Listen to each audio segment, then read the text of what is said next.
spice up your life.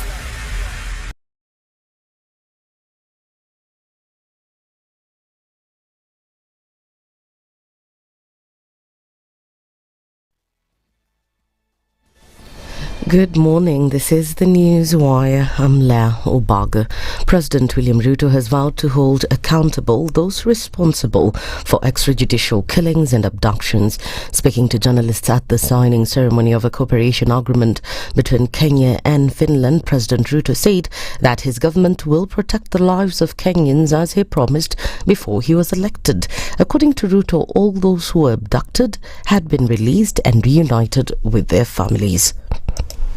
There is an accountability mechanism to make sure that that situation is attended to, and a proper accountability mechanism is put in place. That's number one. Number two is the fact that I undertook to the country that being a democracy, and a robustly so, that Kenyans must not, as has happened in the past, where Kenyans disappeared and their bodies were found in all manner of places, that will not happen under my administration. And all the people who disappeared or who are abducted in what you say, all of them have been brought back to their families and to their homes. Meanwhile, the president said his government has enabled investigative agencies to fully carry out their duties by allocating specific budgets and providing them with necessary equipment as one way to combat crime in the country. My first assignment when I became president was to extend the independence of our investigative agencies, including the police, give them financial autonomy, give them operational autonomy that is guaranteed in the Constitution. And we have since transferred the budget from the Office of the President for the police to the Police Service Commission, and the Inspector General of the Police is now solely responsible for matters operation, for matters finances. And moving on is that the Kenya Medical Practitioners, Pharmacists and Dentists Union has issued a stern warning to 18 counties for providing what it termed as a terrible environment for medics to work at, cushioning that strikes are looming in the said-devolved units within coming weeks if nothing is done to address the healthcare workers' grievances. KMPDU Secretary General Dr. Davji Ednah made the remarks in Ombaso as during the union's annual delegates conference under the theme Caring for the Caregivers, Prioritizing Doctors' Rights and Well-Being. The ADC was also attended by Health Cabinet Secretary Ednah, a historic move since no holder of the government office has ever attended the conference. Dr. Okello fingered the counties for most notably delayed remittance of doctors' social health authority contributions, effectively rendering medics ineligible to receive the very same medical services that they provide. The Finance Bill 2025 has been officially referred to the Departmental Committee on Finance and National Planning for consideration following its designation as a priority bill. The move follows a resolution passed by the National Assembly on February 13th, allowing the Speaker to refer priority bills to the relevant committees for processing during both the short and long recesses. The resolution empowers the Speaker to act under Standing Order 127, which governs the committal of bills to committees and public participation. The Finance Bill, which proposes amendments to law relating to various taxes, duties and associated matters, has now become due for its first reading. Upon determination of its priority status, the Speaker has acted in line with the House resolution to facilitate its early review. The Finance Bill, and I quote, now stands referred to the Departmental Committee on Finance and National Planning for consideration. The notification issued by National Assembly Speaker Moses Wetangula. End of quote. President William Ruto's ruling UDA party has dismissed the resignation of former Deputy President Gachagua, saying it had already revoked his membership in January when he was removed from the position of Deputy Party Leader. In a statement, UDA described Gachagua's decision to announce his resignation as a meaningless stunt and that it had already informed the Registrar of Political Parties of the changes made.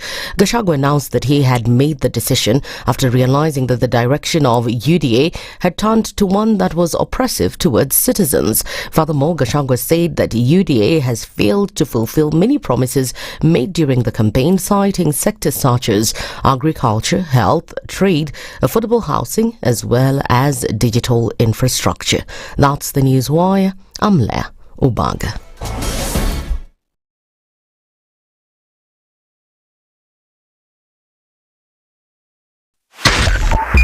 .5 SpiceFM, Kisumu. The following takes place from 6 a.m. to 10 a.m. every weekday on SpiceFM. Good morning, and I love your show. Thank you. Having come from a Kikuyu radio background, I migrated to Spice because of the content. I was born in a slum, but somehow I got a break in life. So sometimes when you see the sweating coming out because of the passion and whatever it is, behind the noise, there are people, and we share the same umbilical cord. It shouldn't be like that. I am so disappointed. We used to tell Honorable Raila Amolo Odinga that he's doing politics of conmanship, and even President Uhuru Kenyatta, serikali hii ndio iko na conmanship ya hali ya juu. You cannot promise people that you reduce tax, then you double. In politics, there is the issue of trust. For you to turn around and then stab the same people who gave you that trust, there is no other level of dishonesty. Imabo, utaona dunia tu. The Situation Room, Kenya's biggest conversation. One of the things that are ailing our country is negative ethnicity. You find you as a state of, instead of thinking as a Kenyan, you think like a tribal person. Let me tell you something. The biggest problem we have had in this country is a leadership deficit. There is nothing that you are going to do in the process of change if you are not a risk taker. So you really have to pursue your vision to a logical conclusion and even be ready to step on people's toes.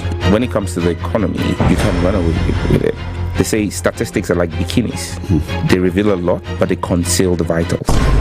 And so government people would throw statistics at you and tell you they're revealing a lot of information to you, but it's really concealing the real vitals. We need to get out of that, because when we want to grow our democracy, one basic thing that really requires to be understood by the political class, by all of us, is institutions are critical. This is the Situation Room, the only way to start your day. If we just gloss over issues and hope that time heals, then we might find that in generations to come, we might be back at the same situation. And the whole thing is born of stolen elections. Spice. When it comes to the decisions you make, you must be independent. There's no way you can allow one institution to dictate to you how you're going to conduct your operations, how you're going to decide cases. It's a no. When you weaken the institution to the point where they cannot take action, then you realize that politicians have to come up and now start dealing with the issues. That conversation has to die. Our politicians do not like the hard stuff. We must insist on the path of doing things right, whether popular or unpopular. Money changes hands. That is a fact. If you have political goodwill at the highest top, like in Rwanda, then corruption will be an issue of the past. If you don't have political goodwill at the top, we will pass laws, we will amend laws, we will continue passing laws and re-amending laws, and nothing will happen. This is the Situation Room, the only way to start your day. Traffic. It is what? It's Tuesday, and we're getting into the week and taking a look at what's happening on these streets as we get and see what traffic will do today. A quick look at traffic coming off of the Thika Superhighway. We're not doing too badly, at least not for now. We'd like to see that build up as we go through towards the morning.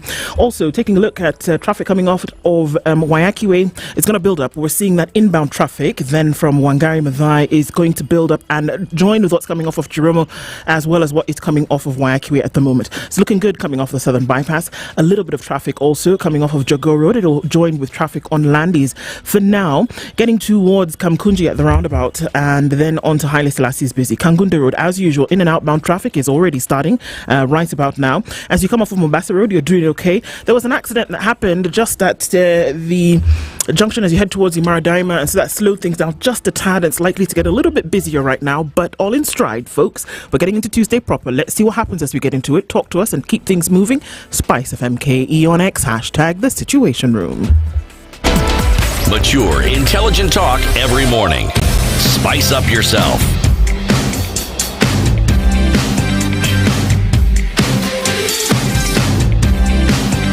Mornings done right.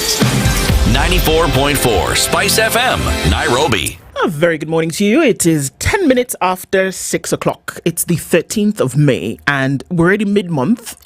Can you believe it? It was just the 1st of May when everybody was saying, okay, let's labor on this day and see if we can get things done. And then here we are on the 13th, getting very close towards the middle of the month. And it's good, isn't it? The only way to start your day, this is the Situation Room. It's Kenya's biggest conversation. You see me, don't you? And let me tell you, today there's somebody with me. Can hear him chuckling, can't you? His name is, in fact, let me tell. He'll tell you his own name. He's our guest host for today, and he'll tell you who he is and what he does, and so we can get into it. Okay, let me just even say, Charles, good morning. Good morning, too. How are you? I'm well. Karibu, karibu. Asante sana. A great morning, and I'm happy to be here this morning. Mm-hmm. I'm Charles Otieno. Mm-hmm. Many people know me out there, the CEO. Yeah, I'm CEO. What's the? No, wait. What does E stand for? The E is my other name. I want to know. No. It has always been kept secret, so only very few people know what it means. But my initials, I tell people are born and others get to that level. Me, I was born a CEO. Where? Sorry, don't be angry. May I ask, yes, of what geographical heritage are you? Of geographical area called Kenya, but anyway, at the Standard Group, I'm the managing editor of all the products. So I sit and look at what content is disseminated across our platforms, especially news in the Standard and as well as on television. Yeah. Well, look, you're joining us for the next few hours, and it's great to have you here as our guest host, looking into Kenya's biggest conversation this morning. So Charles is going to be with us for a while. So you know what, you guys, say hi to Charles. You know, it's not the other Charles, CT Muga and Dennis, not Aseto, here. But, you know, we're still getting into it, and the conversations will continue. Managing editor, Standard Group PLC, is Charles Otieno. He will be with us this morning for a couple of hours, and as we get to have those conversations. So you guys, you know, do us a solid and, you know, welcome Charles into the room this morning, even as we get into a couple of conversations. Sawa. Speaking of which, how about I tell you what we'll be talking about today? All right. The conversations we will have today, starting at 7 a.m. We will have a conversation with Dr. Henry Rotich, who is a director of metrology and testing at the Kenya Bureau of Standards. We're going to be looking at calibration of medical equipment. My mouth is already doing somersaults because what? Yeah, we're going to focus on the Kenya Bureau of Standards. We know what KBS does. We know medical equipment, for example, in terms of its testing, and we're going to be looking to all of that. It's important. It's necessary to do. So we'll do that from 7 a.m. And then at, and then at 8 a.m., we will talk with Alex Kanyi. He's a tax and exchange control partner at Cliff Decker Hoffmeyer. And the finance bill is one matter that we're going to be looking at in a series over the next couple of weeks. We know what happened in 2024, and as a result of that, it was necessary for people to have some kind of financial education in all of this, for all of us to really understand what it means. What is the finance bill? What does it fuel? And after that, what happens? What comes into law of how a nation or this nation will spend its money, where it will be gotten from, and all the new or remaining taxes that will be in the fiscal year. So he joins us to talk about that. We'll be unpacking the proposed amendments one by one so that you have an idea of what is actually coming into the Finance Bill 2025, which in about a month or so will be part of the budget that will be read out to you. Sawa. Finally, at 9 a.m., we will talk with Dr. Rogers Otieno Odhiambo, another Otieno. He's an advocate of the High Court. He will join us and we'll be looking at ending impunity and corruption and making leaders accountable to the law. Is it possible to do? Well, let's see. He is an advocate of the High Court, like I said, a law lecturer at the African Nazarene University. We talk about corruption. We talk about trying to end it, all over again. And so it's another opportunity for us to do that. So we will get into it this morning, and we can already see you trickling into the room. The live streams are up on YouTube, on Facebook, and on X. We're soon to be joined by our audience on KT, and that'll happen in a short while. And even as we do, we'll say hello to you soon. For now, we entered into the country of where? Where are you going? Let me tell you, Charles. So we have a proverb. we share a proverb every day. Yes. And this week we are in a country where let's do guessing. Just because I know me, I know the answer. Okay. Huh? So the country that we are in was the home country of a gentleman who I believe, had he been allowed to actually live out his legacy, would have actually birthed the true meaning of African unity economically, strategically, and uniformly.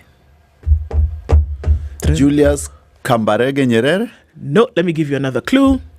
This country produces some of the best crude in the world. And when I say best crude, it is because the crude doesn't have to go through the rigorous, the word I'm looking for is what? Refinery process. So it is some of the most sought after crude in the world because you have to spend a very little of it to get it. This country and another country are the only two on the continent who produce this kind of crude. Nigeria? Nope.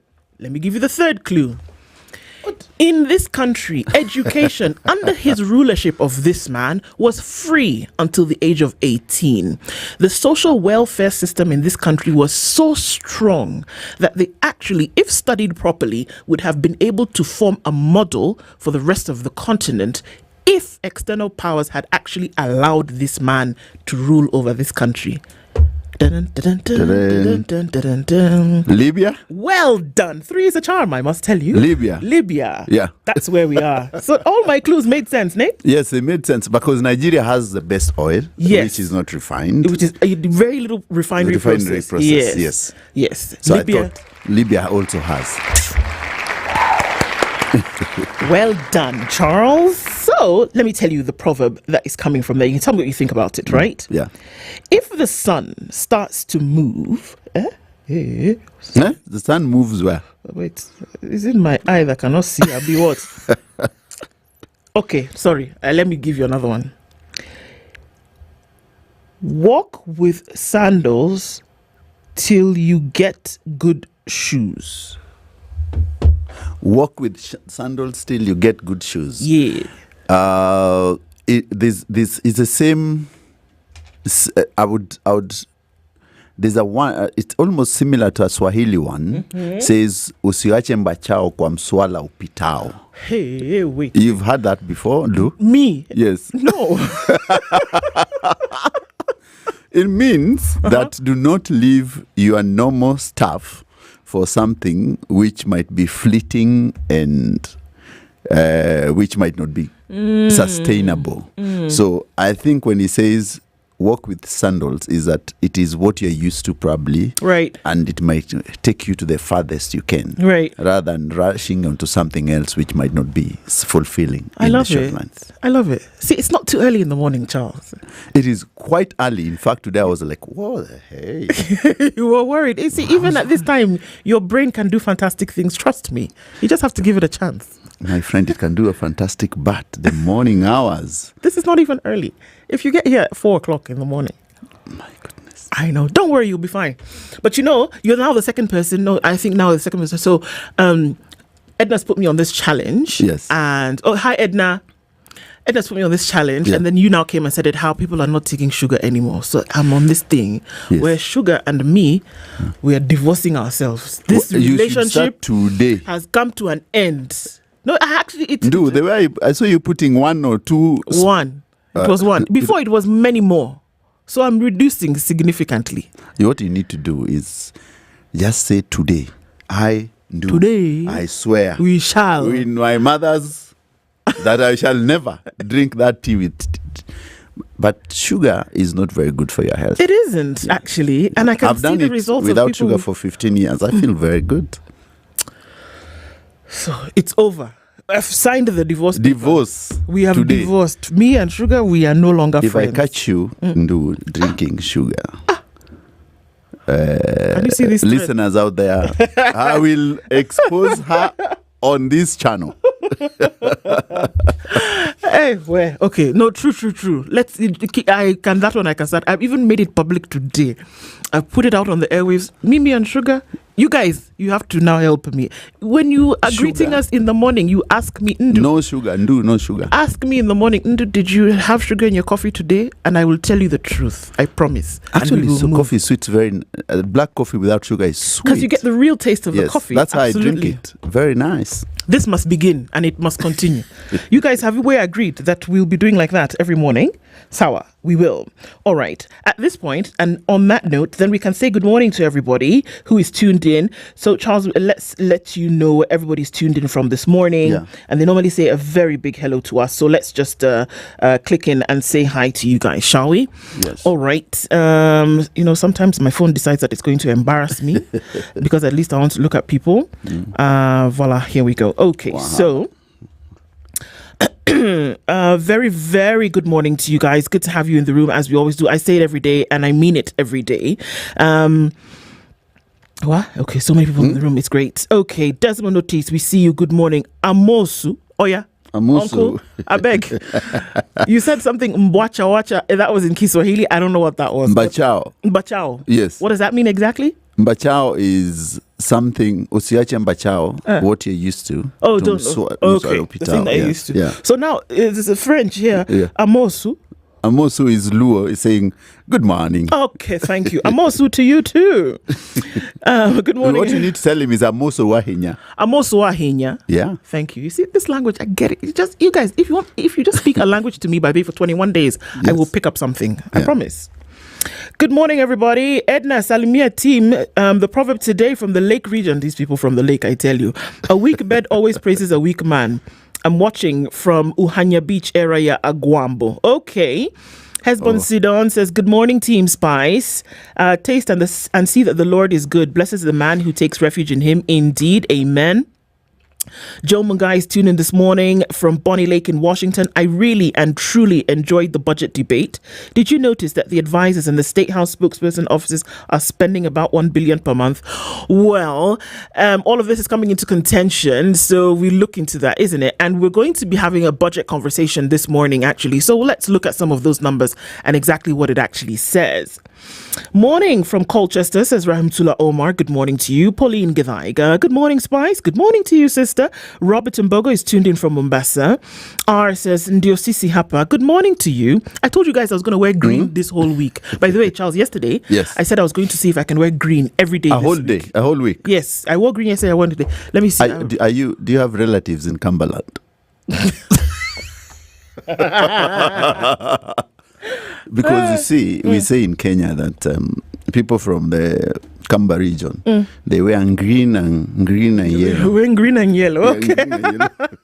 Well, no, but I'll try. Let's see. Good morning, Team Spice. I logged in as Hongo Achebi from Upper Hill. Well, good morning to you, Festus. And Goa, beautiful lady, good morning. It is raining in Nairobi. It's going to look like that for the next couple of weeks. Good morning from Doha. Good morning to you, Benedito. The police should take what is going on in Homa Bay very serious. Hence, it may turn out to be very many killings. Yeah, one to watch for sure. And not just watch, but to do something about. Erica War is saying, good morning, guys. Dr. Venvik is tuned in this morning from Tudor. Jumbo Spice says, Hisa Daniel, good morning to you. Good morning, SpiceFM guys. How are you? Keep warm and a blessed Tuesday. Thank you so much, Bwangi Juma. Joseph Okondo is tuned in this morning from Mombasa. And Rose Grace is greeting us and saying, how is CT doing? He's all right. He'll be soon. He'll be with us soon. Meru is locked, says Ian. Good morning, my prince. Good morning, Spice. Good morning. There are families still searching for their loved ones who disappeared a year ago. It's very true. There are people who are missing. And we want to say that we call out their names. Yeah, we must call out their names. Mukuria is missing. Yeah, many people are many missing. people. Yeah. He stands as a point of contact for those whose mothers and fathers and wives and husbands cannot find their people. And the government should come clean, basically, and tell us, where are these people? Where are they? Because they know where they took them. And it is their responsibility to tell Kenyans where the people are. Yeah. Or if they are somewhere and they've done something wrong, produce them in court. Yeah, produce them in court. This is it. Jose Mahinda says, hello and good morning, Team Spice. Good morning, my good people. Says Cosmos greeting us and says, keep up the good work. Thank you so much. Listening from Pennsylvania in the USA. Rarami says, good morning. Please fix your radio. Our radio. What has happened to our Can radio? you hear us? What's wrong? Oh, this is Nakuru frequency. Probably we need to look into that one again. Okay. Nakuru 96.0. Somebody did complain about that yesterday. It was flagged. If that's still not working, we'll talk to folks about that. How are you? Huh? How are you? What did he say? Is that a thing? Agola. Did he say how are you? She did. Yes, should be how are you? How are you? What is that? It says how are you all. It's a slang for how are you all. Oh, how are you? Okay. All. How are you? Finini. Okay.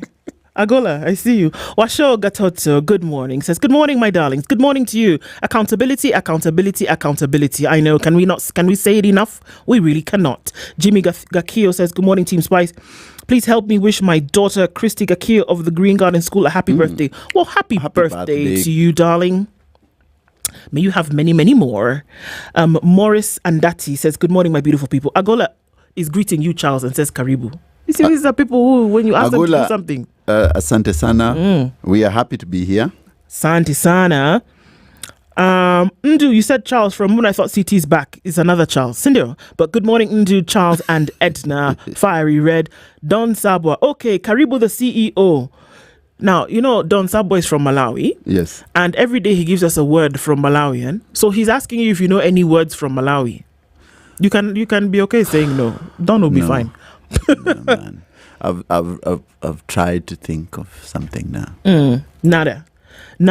Even me, who Don has been giving us Malawian words every day. I still cannot should give us something on their favorite dish. You know, in Nigeria, I like orishi rishi. Orishi rishi. You know what orishi rishi is? I know. Orishi rishi is the one that has orishi rishi in Yoruba means actually a mix of many things. Yes. Yeah. We can get into that, but we don't have time. Hey, Soldier Boy says, good morning. The long disappearing of CT is alarming. He'll be fine. Don't worry. He'll be back. Welcome from Atlanta. And Charles, umeambiwa tuma kitu. Tuma wapi? But there's no till number. Tuma till number. Charles atatuma kitu. Robinson Gatiba says, good morning. It's only playing music in Nakuru, you say. Don't worry. We'll check on that. Jose says, welcome to Charles. Good morning, Spice team. Tuned in from the Pacific Northwest. Beatrice Omanwa says, good morning. Ivan Omondi Oderas tuned in from the Kenyan Society for the Blind. Good morning. Beatrice and Derry says, good morning. Yes, it was Libya. Charles, you see, we were getting there slowly. Good morning, my people from... Matikendeno. I'm watching from Kuria County. Kuria is a county to be. Oh, okay. No, Kuria is in Migori, but they've been angling to get their own county. Yeah. Okay. Are they enough?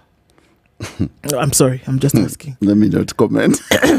John Gishuki, yes, CT will be back. I say that with my full chest. You don't worry. CT will be back very soon. Yeah.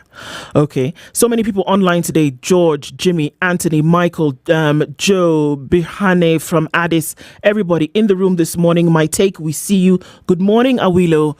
Good morning, everybody. Karibuni sana. Great to have you in the room today. So we're going to look into the headlines. I'll take the Standard, and then Charles, you can look at the Star. Yes. On the front page of Kenya's bold newspaper, the Standard, repressive regime is what it says. In its latest review, the UN has delivered a scathing rebuke to President Ruto's administration over its use of retrogressive tactics, including extrajudicial killings, abductions, enforced disappearances, and curbs on civic space and constitutionally guaranteed freedoms. While previous governments under Mwai Kibaki and Uhuru Kenyatta faced criticism, the current regime stands accused of flying the flag of outright abuse. Yeah, outright abuse. This one is serious. We'll look into the details of this because it's a report that's come from the UN. We'll look at the headlines for now. Gachagua formally exits UDA and prepares to form a new party. We saw that announcement yesterday when he said, Mimi Nawewe, the way I've divorced with Sugar, Gachagua has divorced with UDA. What was he waiting for? A day like yesterday. He should have divorced long time ago. We knew he left. Yeah, but you know, he needed to make it formal. It doesn't help. We knew they divorced long time ago. He should be unveiling his party a year or so ago. It's interesting that on one page on the national news, police opened fire on demonstrators before Rex Masai's death. This is what an inquest has been told. On page 3, the Attorney General of Kenya, who I guess has to, in her position, Dorcas Oduor, has defended Kenya's human rights record. Okay, so these are some of the headlines that we're looking at. We'll look at the meat of these stories as we get into it. I'll quickly tell you what's on the front page of The Nation. The enemy within, and there's a picture there of Nurdin Haji, who is the NIS Director General. In a rare public disclosure, the National Intelligence Service Director General Nurdin Haji yesterday said the country must be told the brutal truth about the magnitude of national security threats posed by foreign militia. The spy chief said, with the exception of the country's border with Tanzania, Kenya is battling incursions by insurgents along the porous borders with Ethiopia, Uganda, South Sudan, and Somalia. Where? Okay, this is a big one. It's a big one, that one. This headline in The Nation seems to think that it's a blow to Gachagua as allies abandon him. So, okay. There's a story here that's a bit worrisome. And the headline is reading, Family Planning Scam, a scandal of ineffective contraceptives. What on earth is happening with that? The KNUT, which is the Kenya National Union of Teachers, is lobbying powers for primary school heads to run junior high. That is going to be interesting because it looks like it's already going to be a mess. Okay, Charles, you want to tell us what's in the headlines of the other two before we come back? It's interesting that also the Star has the grand rematch. Uhuru's shadow looms large in the battle against Ruto. I think the war between Uhuru and President William Ruto is far from over with the entry of former CS Interior Secretary Fred Matiang'i. And you can see Matiang'i is really moving up and down, trying to consolidate support. He started with Kisii. And then now Uhuru has thrown his weight behind Matiang'i. So there's a big, what we call a titanic battle there politically coming up. And then there's now something else, President Ruto's legacy projects in limbo as budget cuts, debt chokes the budget. I think this national housing thing is not working for him. How Taxman is using AI to scan cargo in Kenya border points is another big story here. And climate smart farming, transforming lives in Tharaka Nithi. Tharaka is a very dry area, by the way. I don't know. It's interesting to see. I think those are the key stories from the Star. Okay. Let me see what's happening on the Business Daily. Ooh, hundreds of KRA workers moved in 30% billion fraud purge. Moved where? Okay. 30 billion. Ooh. Where did they steal all this money? You know, I think Kenya is the richest country in the world. Every day, someone steals something. Exactly. And we never go totally broke. Just half your things are hobbling across. Yeah. You know, hobbling education, hobbling health. Yeah, hobbling, 30 billion. Then there's someone, Treasury 149 billion from mega auction. They can get it from KRA. Of start farms. Why don't you just get this Get 30 it from billion? KRA. Yeah. Why do you need 149 and someone has stolen 30B? Good Lord. I think those are the two key stories from Business Daily. Now, let me see. Investors share U.S. tariff, China tariff truce, but the world are worried about this deal. I think Trump is taking a very quick retreat on this Chinese thing. Right. He should. Okay. Yeah. All right, so we'll come back and look at the meat in these stories at 26 minutes to 7 o'clock. This is the Situation Room. It's Kenya's biggest conversation. Ndu and Charles Otieno with you this morning. And as we come back, we'll look into the stories making the headlines in a bit.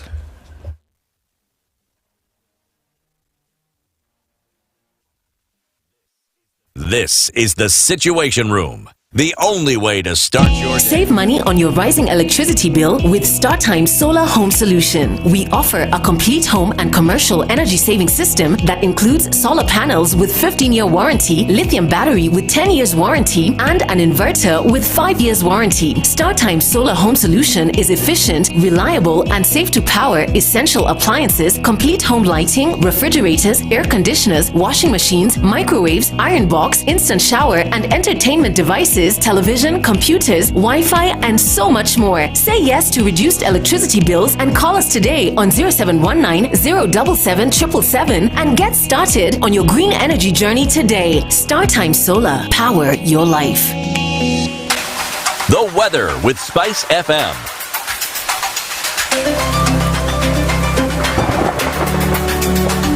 Cloudy and rainy conditions in Nairobi at 16. It's 14 and cloudy into Nakuru with partly sunny conditions at 15 in Nyeri. It's cloudy at 13 into Eldoret, while it's a rainy morning at 25 in Mombasa, and light rain already started in Malindi at 26. 19 and cloudy into Kisumu with cloudy conditions at 17 into Kakamega. It's cloudy at 19 in Kampala, while Dar es Salaam at 24 will be sunny through Tuesday. 9 degrees with temperatures dropping in Johannesburg and mostly clear, while Mogadishu at 27 is partly sunny. Addis Ababa is sunny at 15.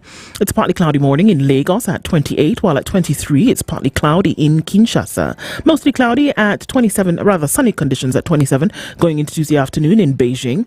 It's 10 degrees and cloudy in Paris, while London at 13 is cloudy. It's partly cloudy at 18 in New York.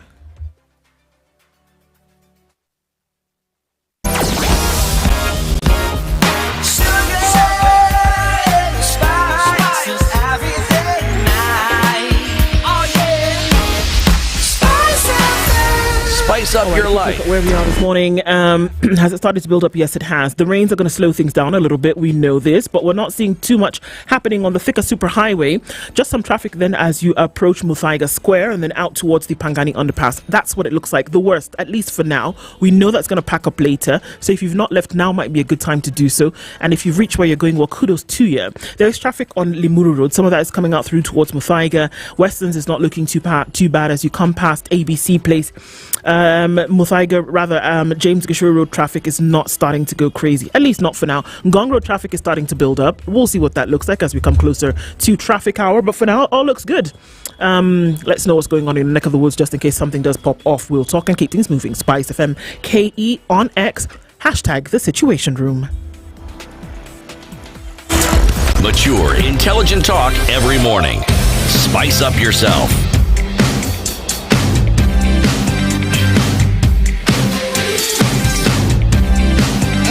Mornings done right. 94.4 Spice FM, Nairobi. Okay, so at 23 minutes to 7, let's look at some of these stories. This report that we've seen coming out of the UN is important to look at. Just let's look at some numbers that are being floated here, right? According to this UN report, 1,146 people abused by security organs during the June 2024 Gen Z protests. This is according to the Kenya National Human Rights Commission on Human Rights. 60 protesters killed during last year's anti-finance bill protests.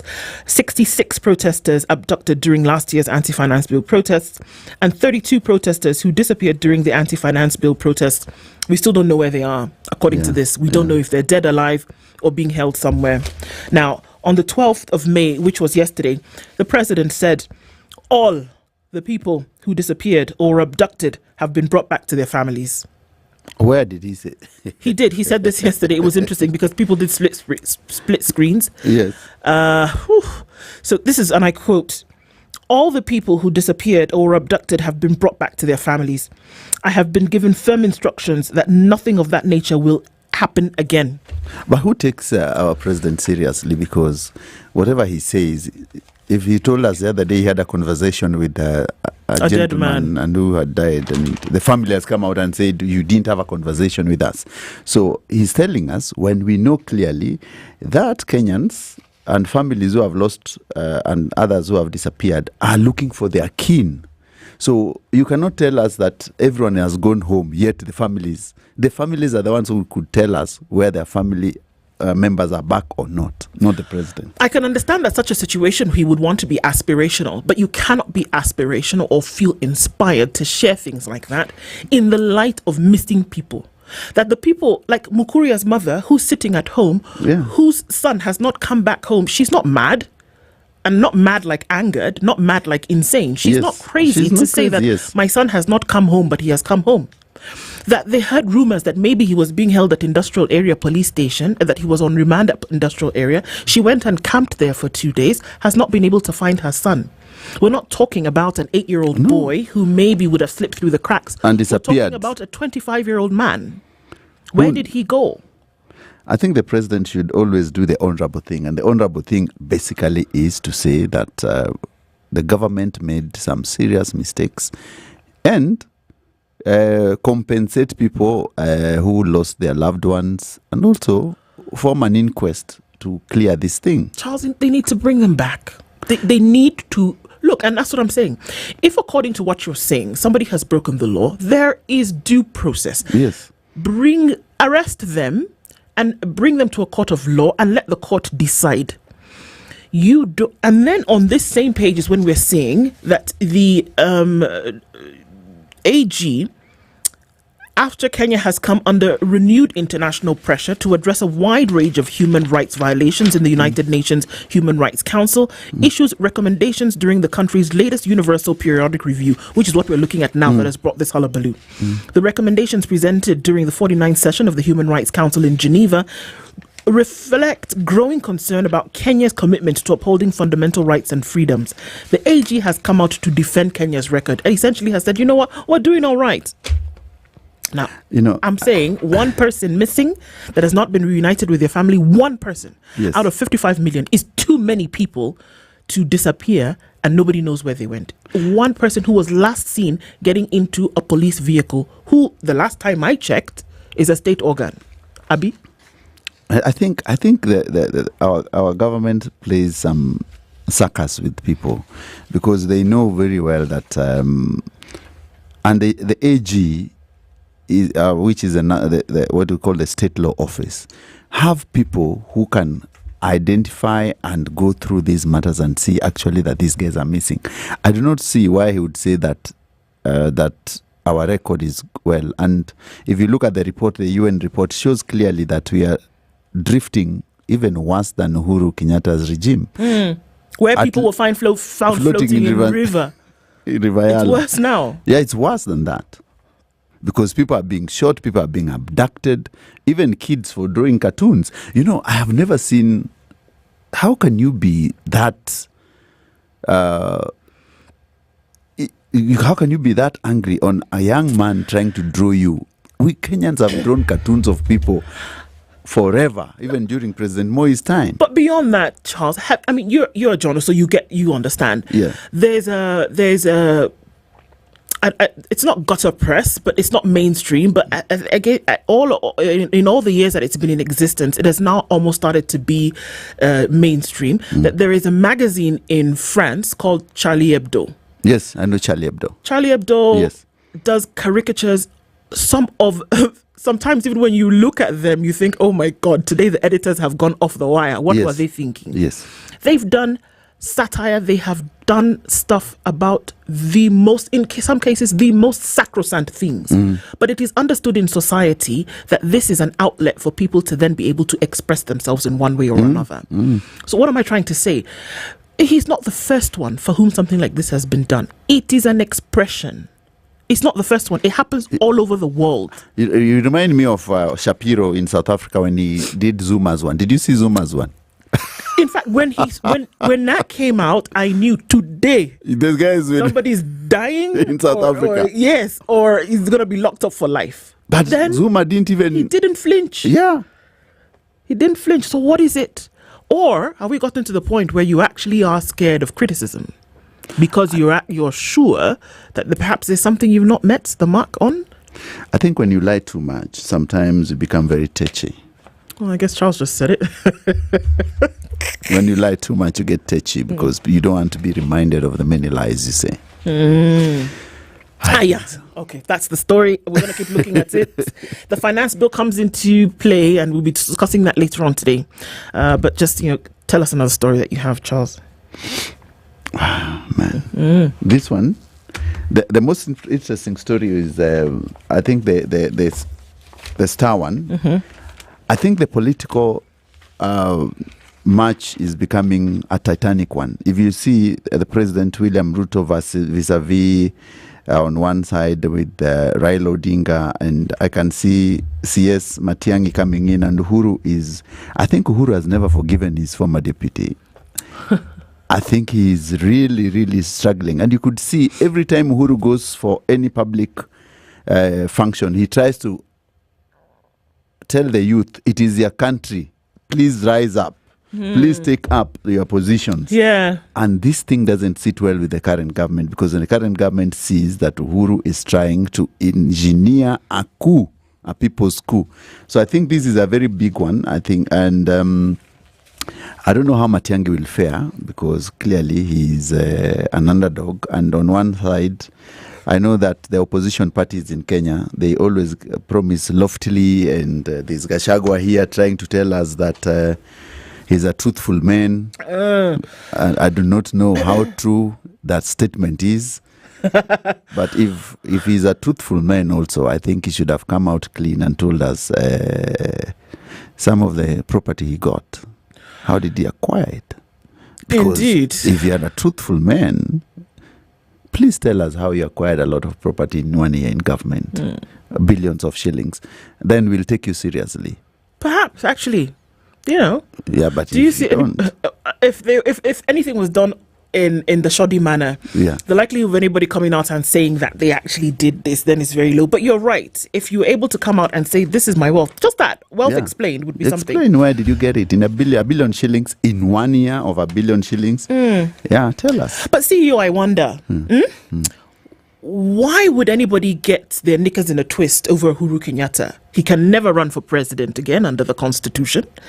His influence so strong that it would matter what he said on the ground, that would get people voting in one direction or another, or throwing their support behind a candidate that he were to stand up today and endorse somebody, for example. The way Raila Odinga stood up in 2002 and said, everybody, you know what, Kibaki Tosha. Would we see that could have the same effect if Uhuru Kenyatta opened his mouth today? It is not that way, but remember that the Kenyattas have the financial muscle. And to run for the presidency in this country, you need someone a godfather who can give you lots of money to mount up successful campaign and to buy other people out of the race. And because Kenyan's election is basically characterized with people buying one another out. Yeah, so you can say, you're going to vie, please don't vie, I'll give you 1 billion, not vie. So now Uhuru has that financial muscle which he can put on someone, and also convince a few characters who are angling and tell them, you have 500,000 votes. We want that 500 votes in this basket. But I'll give you 2 billion. Give it up. I'll give you 100,000 because you have nothing. You have 30 or 200,000 votes. So that's what these guys are feared.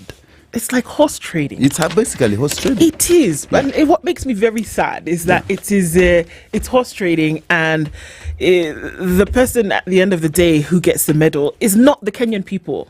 I wish it were.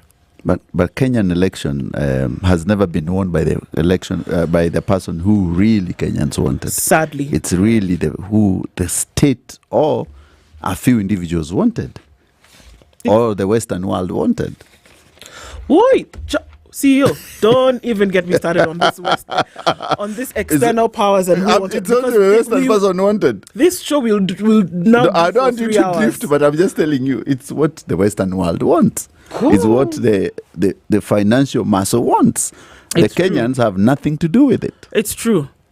You know, every now and then, just you're taking a look at what folks are saying on our chats this morning. My take, actually, you know what, you're right. So just take a breather, because it is true. When we talk about certain societal issues, it's one thing that we actually do have to talk about. And lawlessness on the roads and the way in which people actually behave is one item that we need to look at. So it's actually in the works, and we will come through and have that conversation. So worry not. While I tell you that 1.4 million unwanted pregnancies. 1.4 million unwanted.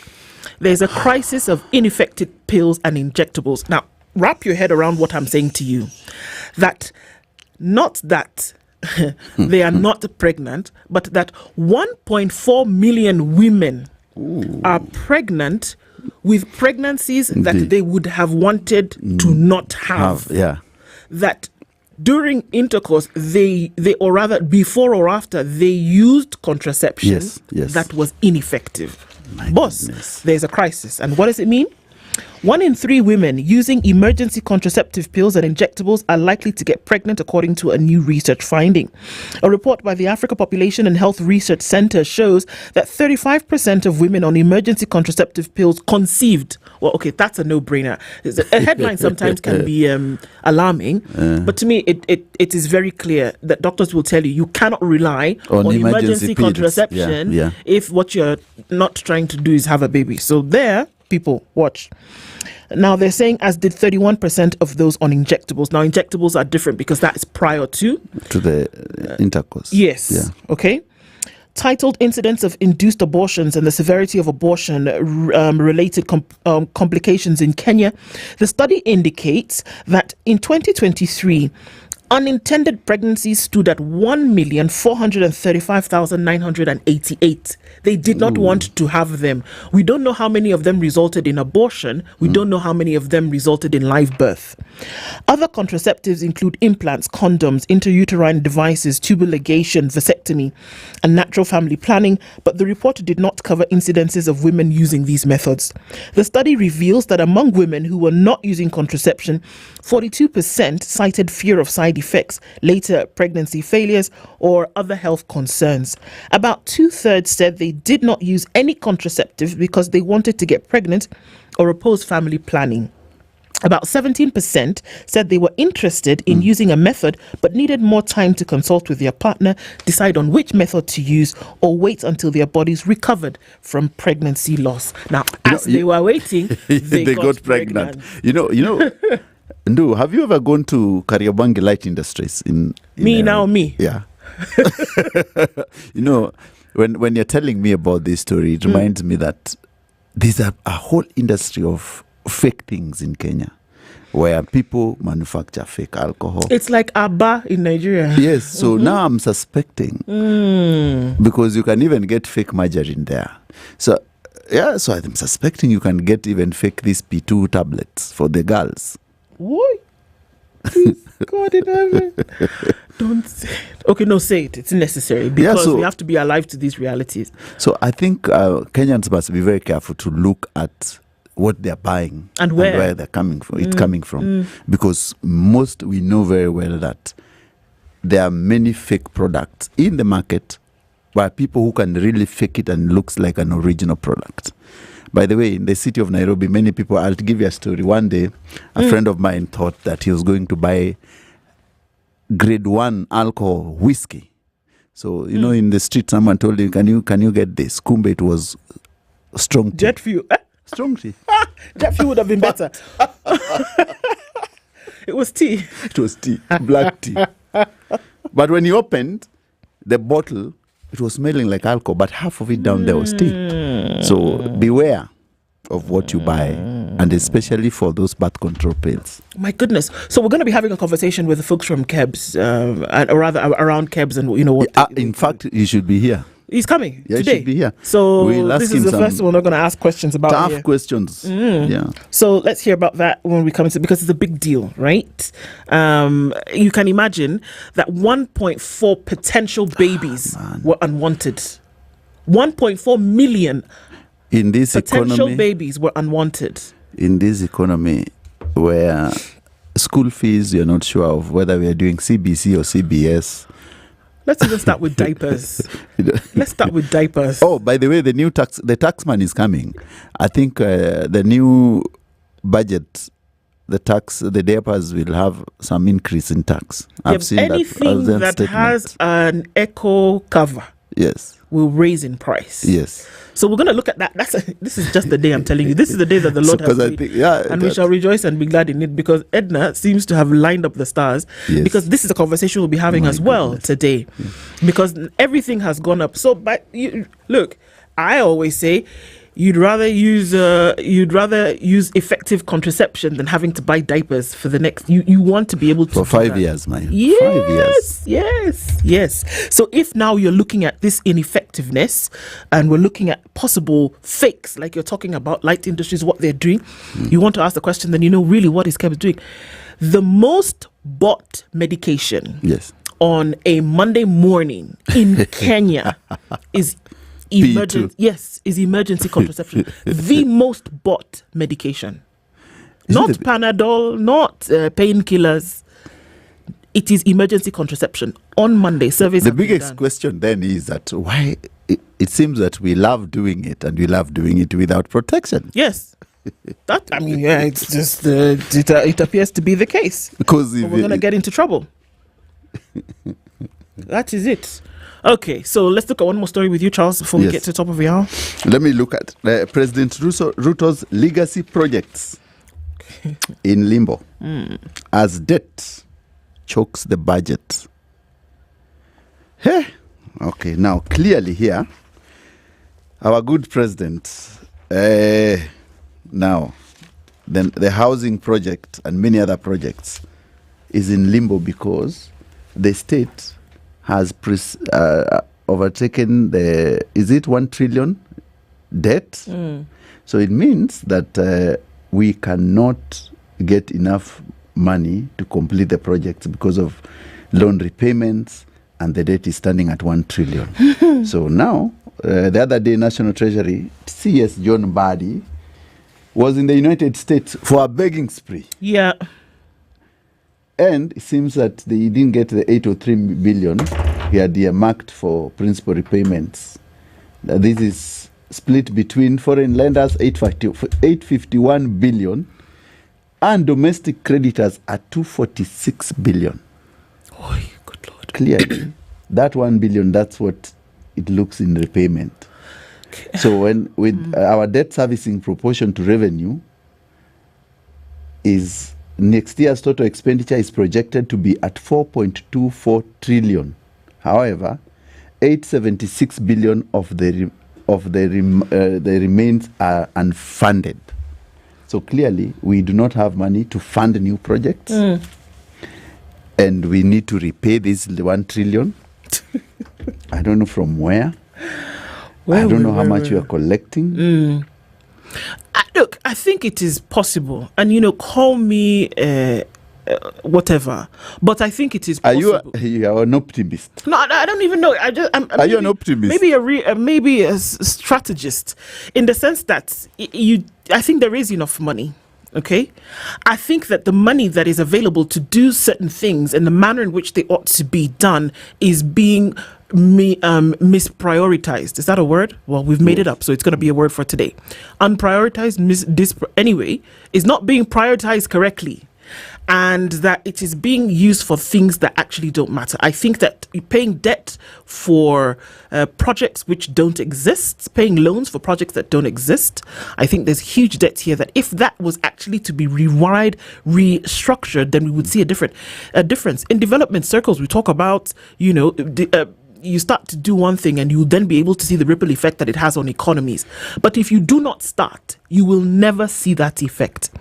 if you borrow 100 million shillings, 100 billion shillings, I keep saying, if you put 100 billion shillings in today's economy, in one sector, you would see the difference. You would feel it. The growth in Nigeria, you would say you feel gidibam. You feel gidibam. You feel something has happened. We call it the real montada. Bas, that one. The real montada. You will feel something has happened.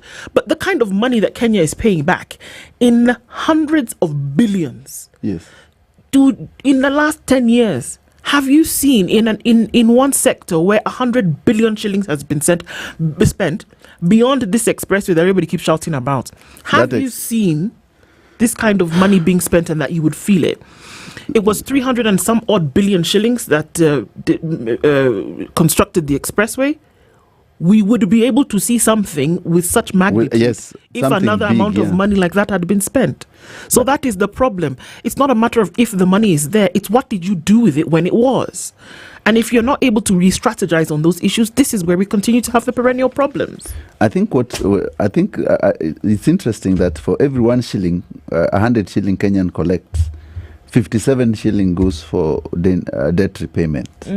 Now we remain with 43 shillings to balance between mandatory expenditures, county governments, and running the government on day-to-day basis. Cannot happen, man. 43 shillings. It's not possible. You pay salaries. Yeah, and everything else. And everything else. And it can't happen. You cannot pay 57 and remain with 43. You must actually you must restructure the debt. Indeed, you must. And those are the conversations that we're having, and we're getting off the jump from the get-go this morning on The Situation Room. It's Kenya's biggest conversation. Good morning. It is 7 a.m.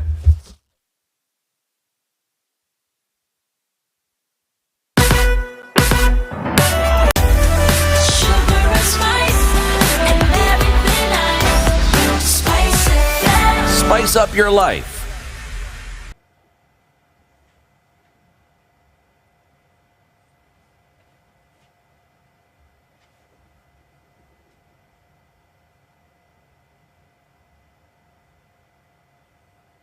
Good morning, this is the News Wire. I'm La Ubanga. National Intelligence Service Director General Nudin Haji has indicated that Kenya is not well equipped to protect its borders. Appearing before the National Assembly Committee on Defence, Intelligence and Foreign Relations chaired by Belgut MP Nelson Koech, Haji noted that the security forces do not have enough money to purchase modern security equipment. No, I was reading this thing. We have really struggled to ensure, for example, that there are no bombs happening here in Nairobi, that there are no Al-Shabaabs penetrating into Nairobi. We have lost so many lives in the front through the SOG and also the special forces from the military. So there is no amount of money that is enough at the moment to ensure that as Kenya, we are able to safeguard ourselves from the rear, from the front, from the top. We are facing threats from each and every neighbor that we have, except maybe from Tanzania. He warned that ongoing budget shortfalls could severely hamper national defense efforts, especially at a time when Kenya faces increasing hostilities from elements in some neighboring states. Over the past decade, the security sector has not received sufficient funding to procure adequate equipment to defend the country. If you look at Uganda, you have the Karamajogs, you have the different tribes coming into Kenya to undertake cattle rustling. They have encroached in some of our lands and our territory. In South Sudan, the insecurity that is there, the proliferation of small arms, every other day we have to face that. In Ethiopia, as you know, there's the Oromo Liberation Army. They are occupying part of our territory, and we are forced to deal with them. But if you look at the kind of equipment that we have as a security sector, it is really wanting. The last the last 2 years. And President William Ruto has vowed to hold accountable those responsible for extrajudicial killings and abductions. Speaking to journalists at the signing ceremony of a cooperation agreement between Kenya and Finland, President Ruto said that his government will protect the lives of Kenyans as he promised before he was elected. He also said that all those who had been abducted had actually been released and reunited with their families. There is an accountability mechanism to make sure that that situation is attended to and a proper accountability mechanism is put in place. That's number one. Number two is the fact that I undertook to the country that being a democracy, and robustly so, that Kenyans must not, as has happened in the past, where Kenyans disappeared and their bodies were found in all manner of places, that will not happen under my administration. And all the people who disappeared or who are abducted in what you say, all of them have been brought back to their families and to their homes. Meanwhile, the president said his government has enabled investigative agencies to fully carry out their duties by allocating specific budgets and providing them with necessary equipment as one way to combat crime in the country.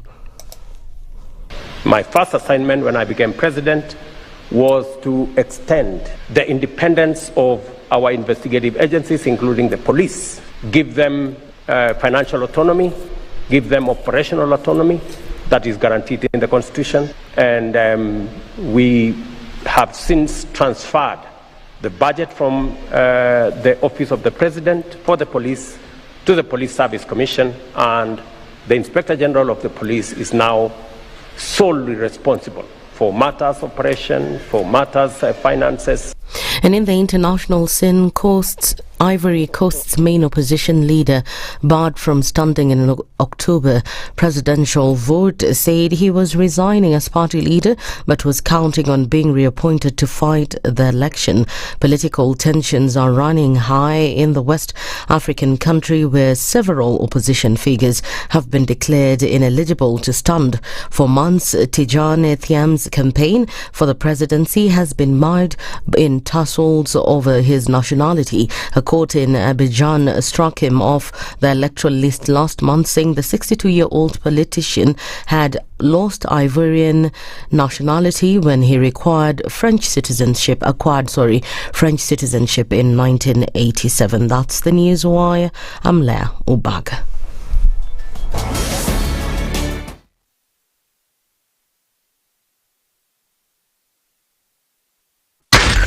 Spice FM, Nakuru. Traffic.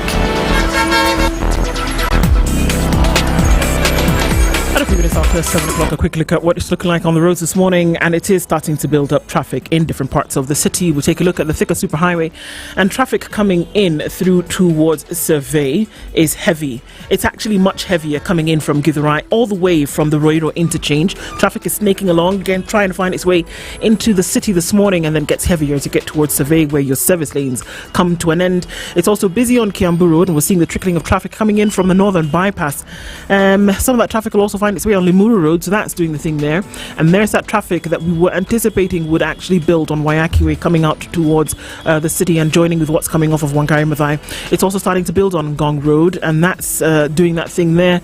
Traffic coming in from Naivasha Road is also building up. Matatu's doing their thing, so that's what slows that down. Everybody was asking, why is it always slow? That's why. The southern bypass looks good. We'll keep an eye on that. And also the eastern bypass. Traffic coming through North Airport Road, touching on traffic that's in and outbound on Outer Ring. And then Jogo Road heading towards Landis. So we're starting to look into the beginnings of traffic hour. It's probably going to get busier later. Let's talk and keep things moving. SpiceFM KE on X. # The Situation Room. Mature, intelligent talk every morning. Spice up yourself.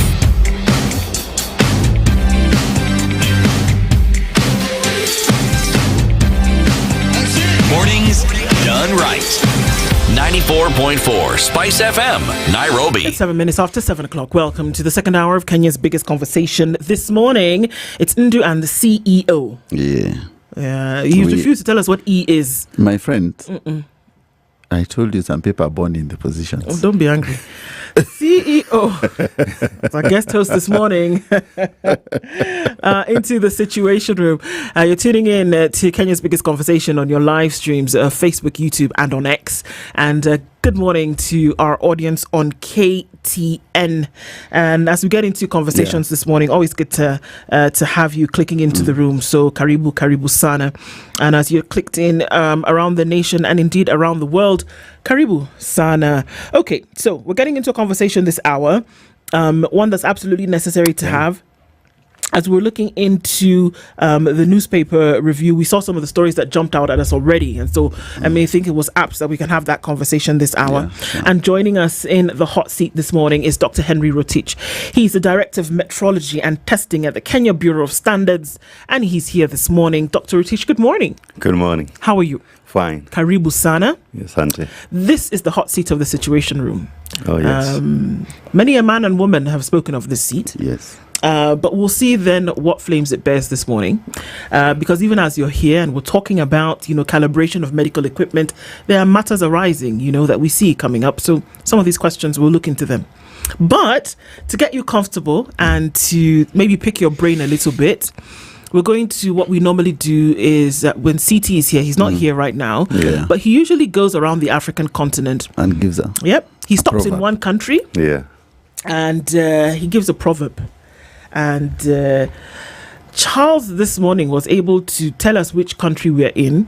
I'll spare you the guessing game. But the good man landed in Libya. Right? Yeah. And actually one of my favorite countries, for example, in terms of what you can actually do if you decide that you will prioritize things. And this is the proverb for today, and we would love to then get your interpretation of the same, putting you to a little bit of work. Walk with sandals. So the Libyans, this is the proverb. Walk with sandals till you get good shoes. What would you think about that? Well, it's all about utilizing the resources you have as you seek for more resources. So I think you can always make the best of what you have. Don't wait until you have the best. There you go. Yeah. You can actually go pretty far with that, isn't it? Yes. Yeah. Great. So we're going to get into some things in this conversation this morning. And the first part of it, before we now get into it deeper, is calibration of medical equipment. First of all, what is calibration and why is that important at the Kenya Bureau of Standards? And then we're going to start to stave off into some other things. Maybe start off with that for us. Good. Thank you very much for giving me this opportunity this morning. As I mentioned earlier, my name is Dr. Henry Rotich. I'm in charge of metrology and testing at Kenya Bureau of Standards. I'm also the chairman of AfriMet, which is the regional metrology organization for Africa. We have every continent have one regional metrology organization. So I'm in charge. I'm the chairman of the African continent for metrology. And then also, I'm also the current chairman of PACI, that is Pan-African Quality Infrastructure. So this is where we bring together the pillars to support the quality infrastructure in the continent. Okay. So to talk about metrology, I think before I talk about calibration, it's very important to know what metrology is. Yes. Yes. So I know most people know the meteorology, which is telling us the weather. Yes. But today we are talking about metrology, which is the science of measurements. Yes. You remember in 1875, or before then, people used to have their own measurements.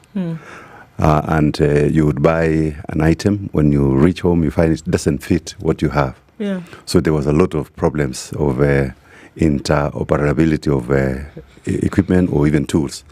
So in 1875, we have 17 nations which came together and they signed a treaty which formed the basis for uniformity of measurements.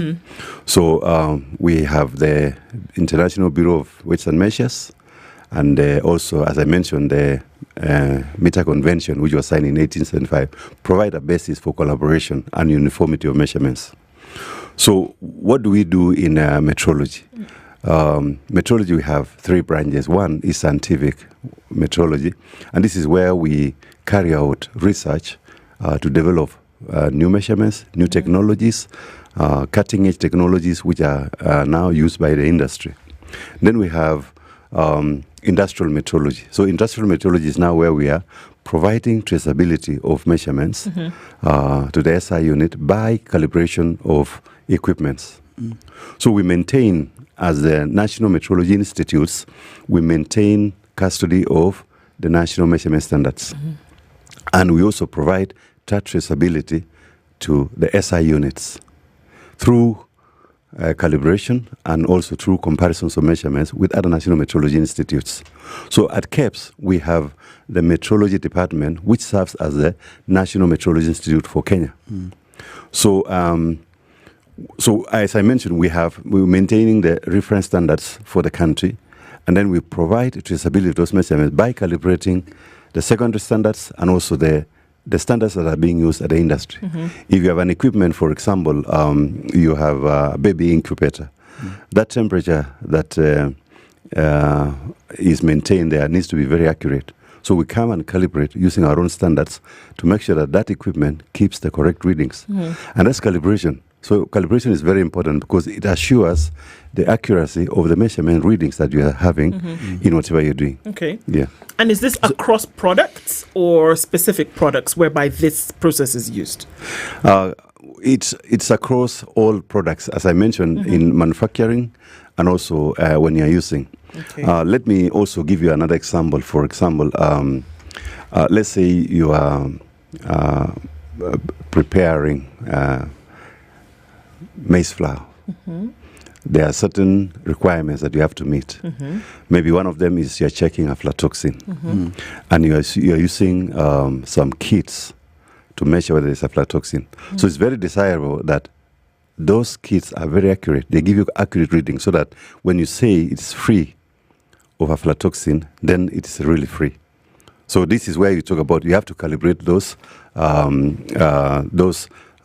gadgets that you're using so that it gives you correct readings. How many times do you then check whether those readings are, the calibration is met? Because a few months ago, I saw a gentleman who worked in this country just to check our quality of fuel, and found our quality of fuel as wanting, apart from one petrol station. Then we checked the weight of bread, and we found out that most companies do not give us the real weight of bread. So my question is, how do you keep, we know that that's what you do, but how do you make sure that it's followed? Good. I think you remember what I mentioned, that calibration, we calibrate, and then you have to maintain the calibration as a producer to make sure that all those scales or the instruments that you're using in your manufacturing are well calibrated, and you maintain those calibrations. And also the quality of the measurements that you're using. I think you remember in the issue of the petrol issue, there was a lot of controversy on the kind of measurements which were being done, to an extent that some were saying it was not appropriate. And that's why we are saying you must use the correct measurements when you're measuring. Because sometimes I could weigh maybe a kilo of maize, but my instrument that I'm using is not correct. So I'm giving some measurements which are not correct. And I can create panic in the industry or in the market because consumer thinks they are being shortchanged. Yet what I'm using is not a correct instrument. So if you use the wrong instrument, and if you've used the wrong instrument, then you're almost guaranteed to get an inaccurate result. Yes. So then what would be the description of that product that came out of a process where a wrong unit of measure was used, and you're inaccurate in terms of the product itself?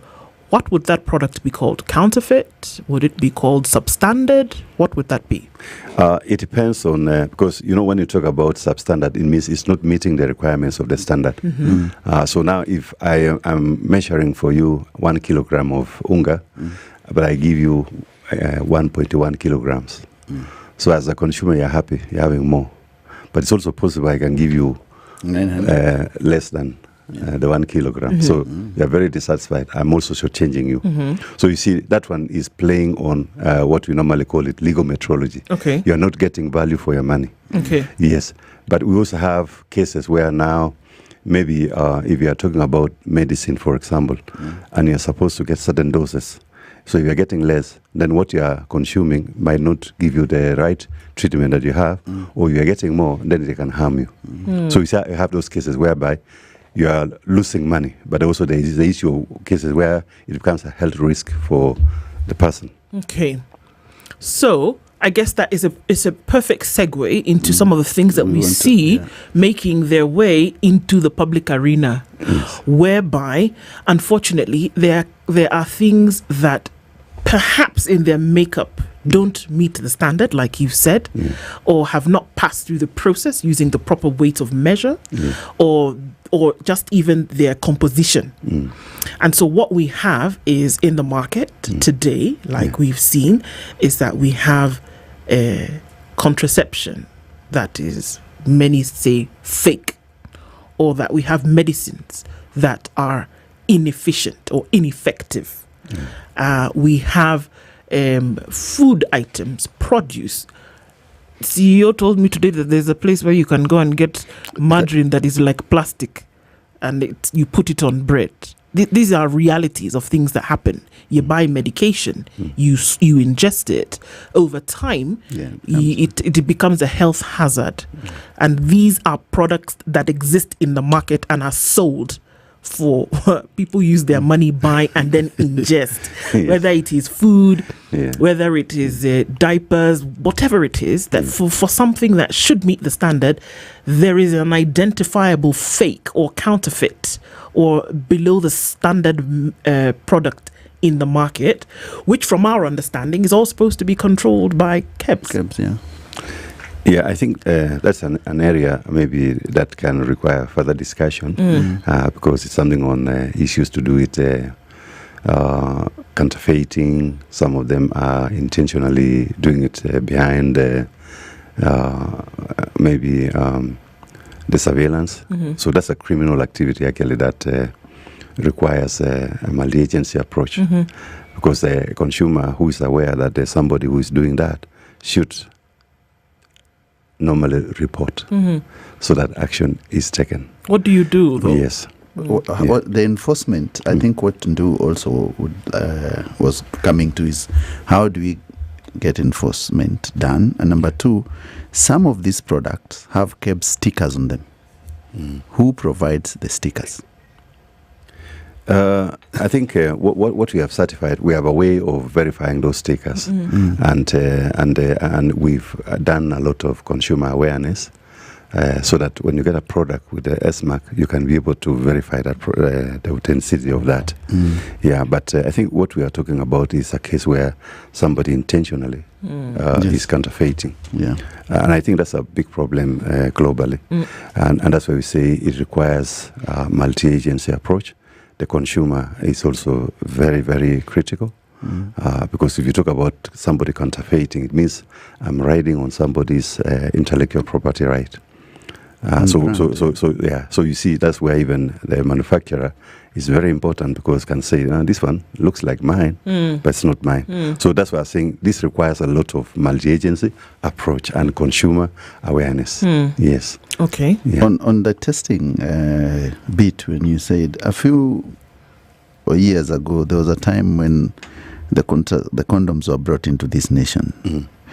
And they were in the market and they were found to be all of them substandard. Where was that gap in testing? Because it went to the consumers. It was not one, it was millions of condoms sent to the public. But the KEBS came to test it later and found that most of them were not meeting the standards. Well, maybe I'm not quite aware about that incident. Yeah, but you remember we have a system where we inspect products before they come. We also do surveillance in the market, and so some cases, if we find it in the market, then we actually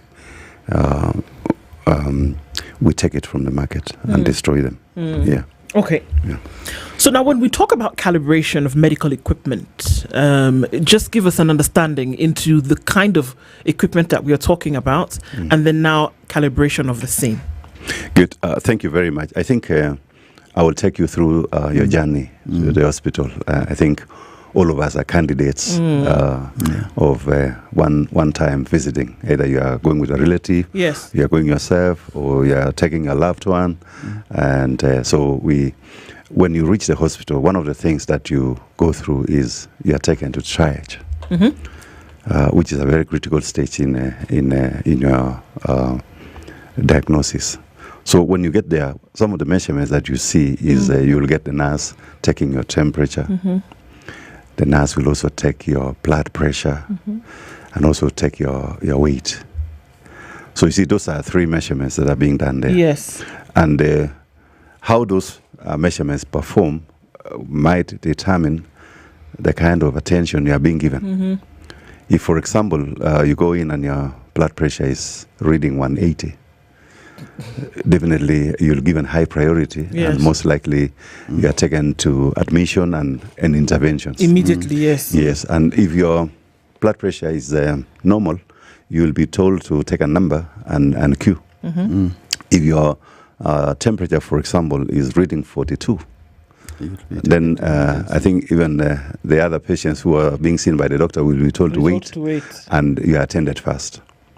Also, when you talk about the weight, for example, and I think I will talk about that later, so you can see the impact of that measurement, which is being done at the triage, can determine the kind of attention you are given at the hospital.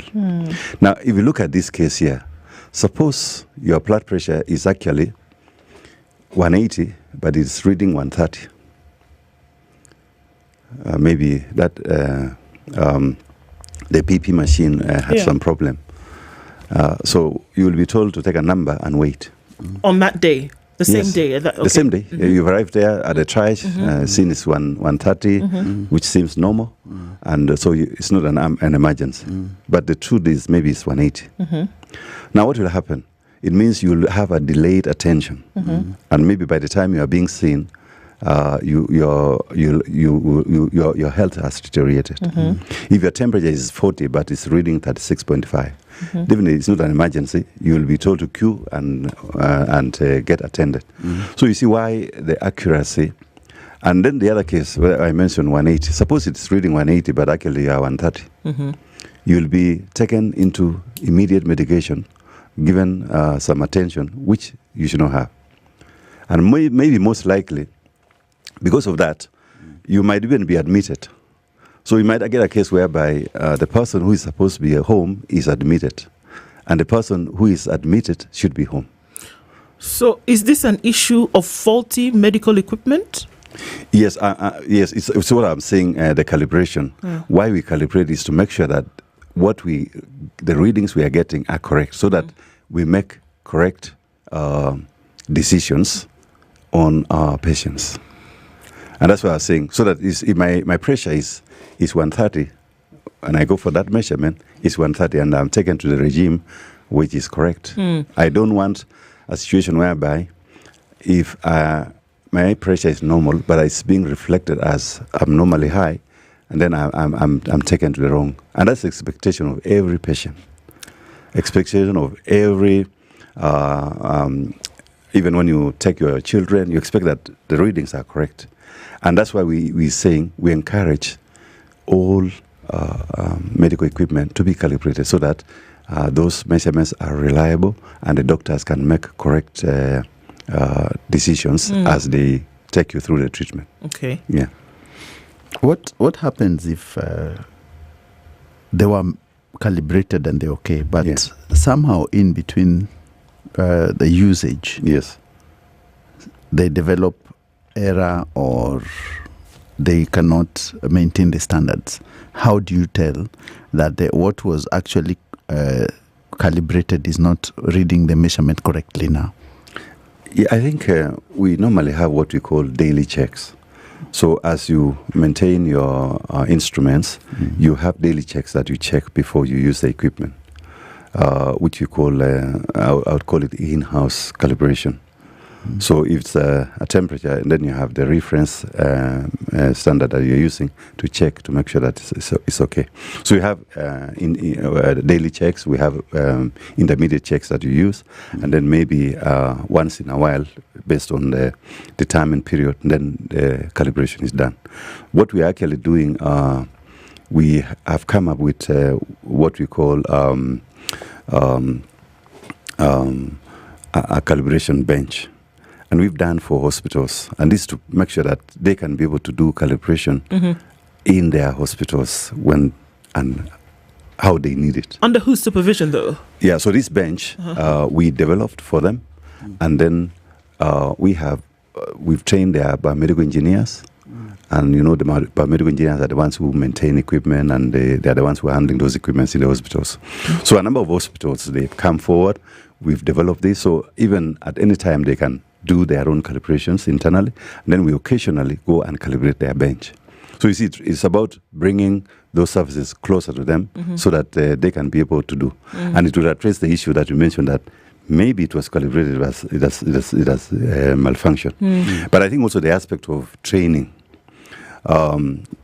You remember a doctor, when he sees you, he can actually see your eyes and say, I think you have a problem. Right. Without even measuring you. So when you train people who are handling these equipments, when they see some readings, they can suspect that something might not be right. And therefore, they can do internal checks to confirm whether it is still within calibration or outside calibration. For example, if I come there and you've been checking patients and you see my pressure is 180, I think before you even indicate 180, you will want to do a second check, isn't it? Yes. But if I'm not trained, I will just record 180 and send the patient for some other attention. So you see, there are two aspects. There's the aspect of training, and then there's the aspect of daily checks, and then there's also the aspect of periodic calibration. Because we're looking at some things here, essentially, that could be, it blows my mind to imagine that there would be a malfunctioning piece of equipment that could essentially have, some dangerous effects on people, because you would start to treat something that perhaps didn't exist. I'm thinking of high blood pressure medication, from what I'm told, it's heavy stuff that you have to take. So if somebody then does a test on you with a blood pressure machine that is faulty and makes a decision as a result of that, and maybe you don't have high blood pressure, then I can imagine what would possibly happen. Because any medicine, from what we know, that you put into your body is poison first. It is. It's just that it's measured to varying degrees based on what it's supposed to do. But here we are saying that it's possible that equipment could be malfunctioning and would give a reading that is not true. So then how can we ensure, and this is the thing, that we talk about calibration in facilities, but how can you ensure, as Kenya Bureau of Standards, that this is happening across board, that everybody using a you talked about triage, for example, using a thermometer, using a blood pressure machine, and using a weighing scale is actually, because I want to take a thermometer and a weighing scale, for example, and amongst children. If you're taking the temperature of a child and your thermometer is malfunctioning and you show that this child has a temperature of 38 plus, they want to administer a painkiller immediately, or fever reducer, which they may not need. If your weighing scale, then, for example, and maybe the child is actually sick and your weighing scale is wrong, they give medication to children based on how much they weigh. And you could be giving wrong medication because your initial process or procedure based on this equipment is malfunctioning. These are examples, and I'm hoping I'm creating the picture in the minds of how detrimental this can actually be. So how can we be sure across board that any facility you walk into today is using equipment that is calibrated? Is that correct? Yes. So I think you've really explained the importance of calibration, because you've actually explained that if you have an erroneous measurement, then the impact can be disastrous. I think I explained this at the very beginning, that you can end up in a wrong regime when you're supposed to be in the other regime. Now, one of the things that happens generally is we have what we call the reference materials, reference standards. You remember I mentioned about the daily checks. So when you are doing the daily checks, you are using standards of known values. This could be certified reference materials, or this could be the standards that have known values. So when you are checking that, you are trying to avoid a situation whereby your instrument is giving you wrong readings.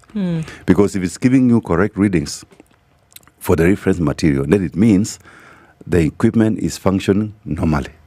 Okay. Yeah, so we avoid that by using those reference materials, which I mentioned by daily checks. I mentioned about intermediate checks and also the routine calibration that happens.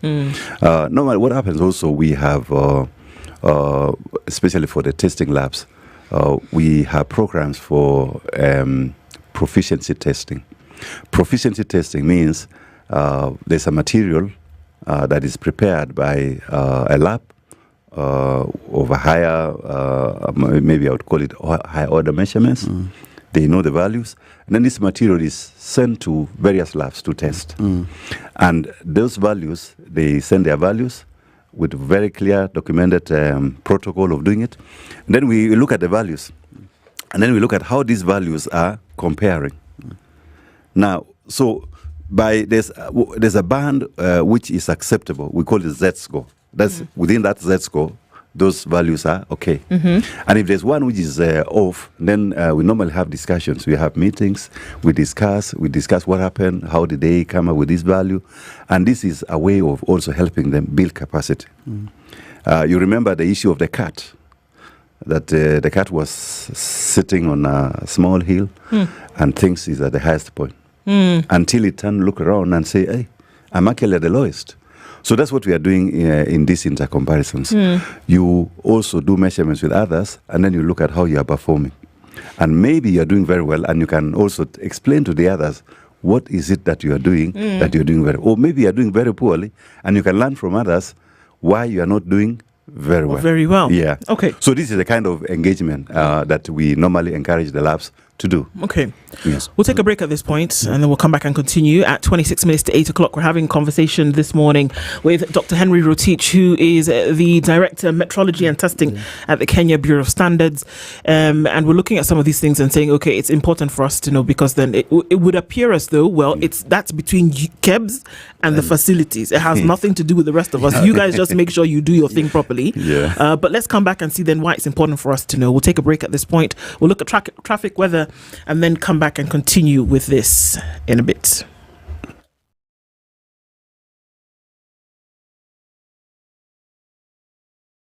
This is the Situation Room, the only way to start your day. The weather with SpiceFM.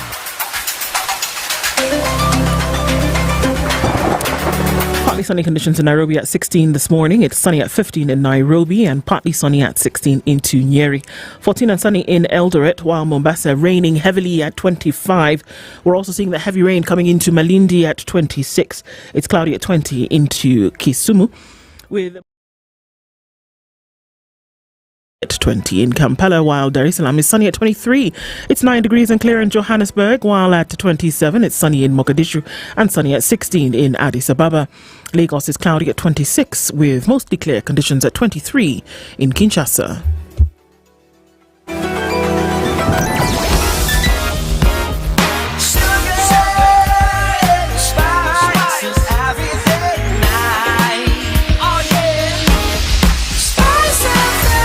Spice up your life. Traffic.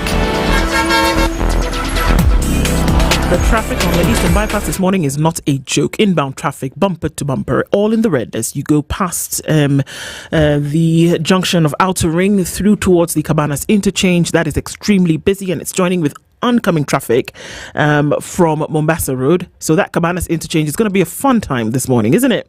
There's also traffic coming in on Jago Road heading out towards Landis. That's busy. Kamkunji not too bad at this point, but Kangunda Road traffic is quite something right about now. The Thika Superhighway crazy this morning, coming in from the Roiro interchange through towards Githurai and then through towards Garden City, Kasarani. That whole area, it's very, very slow. Kiambu Road also is taking in some of that, and so we're seeing the traffic is backing up because folks trying to get off of Kiambu Road are not able to approach Muthaiga Square as quickly as they would like to. This in turn is affecting traffic on Limuru Road, and it's just crazy in that direction as well. So it's an interesting Tuesday morning. You're going to have to keep your wits about because we want to keep things moving. So let's try as best we can. Let's talk in the meantime. SpiceFM KE on X, hashtag the Situation Room. Mature, intelligent talk every morning. Spice up yourself.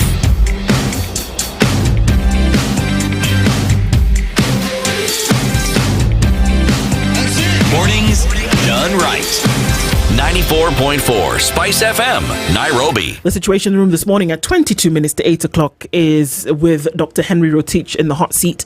He's a director for metrology and testing at the Kenya Bureau of Standards. And we continue. So there's a question I wanted to ask Daktari. Yes.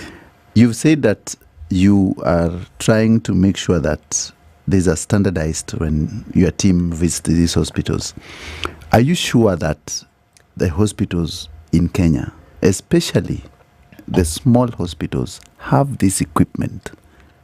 And do they follow your regime in treatment of patients? Because you've seen in many clinics, especially in far-flung areas or in the lower income areas, that these standards are not followed at all. And even the measurements are not there. Yeah, I think what is very important is to note that there's a regulation in the country. Hospitals, you don't just open an hospital. There's a number of regulations you need to comply with. There's also surveillance by different agencies, including from the Ministry of Health. And therefore, and then you also know, as I mentioned, the trainings that happen there. So this is to make sure that these people follow this. So when you look at the equipment that we are talking about, it's also in the interest of the hospital to use equipment that are correct. Why? Because if you use an equipment is wrong, you can run into litigation.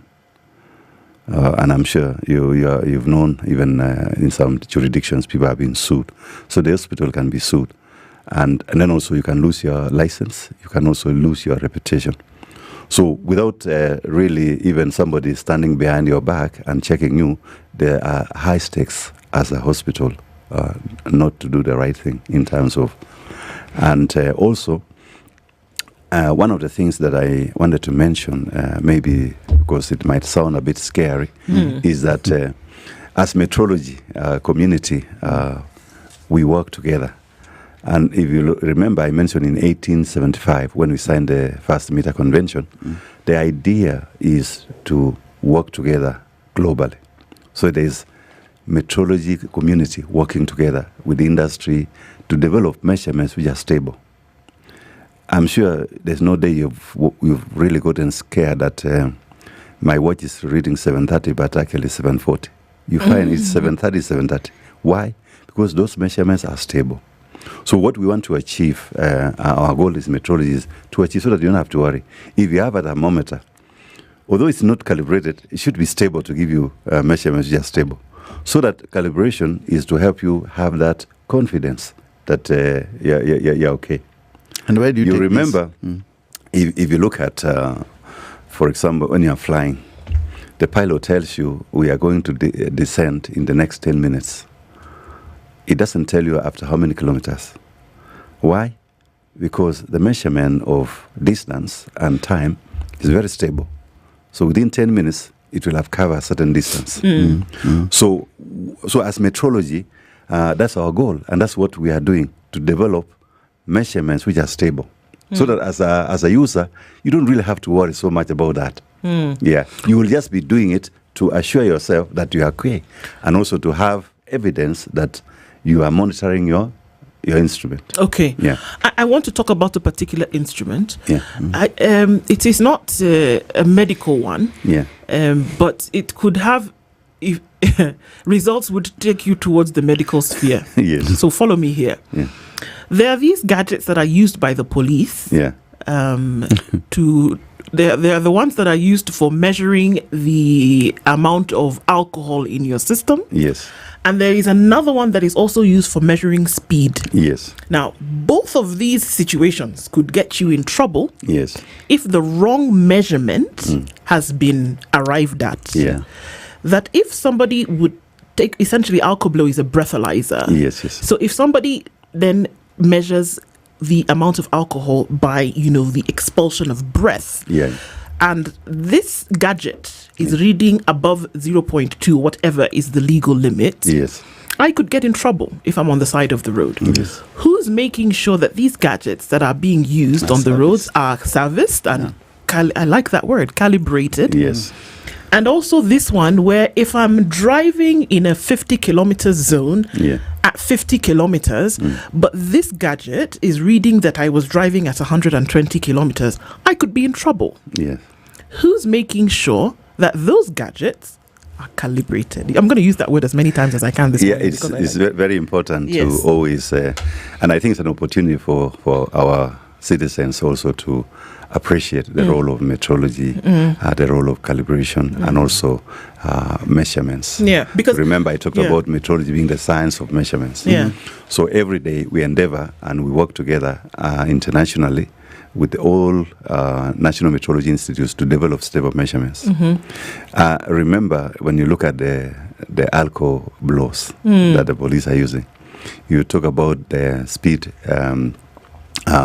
measuring devices, maybe the radar, maybe also so when you look at those technologies, they are using very, very stable measurements, and also, so when they are being used, you don't find it anywhere. I'm sure you cannot go and buy a speed governor or a speed gun somewhere in one of the supermarkets. CEO told us there's a you can buy it in Kariobangi.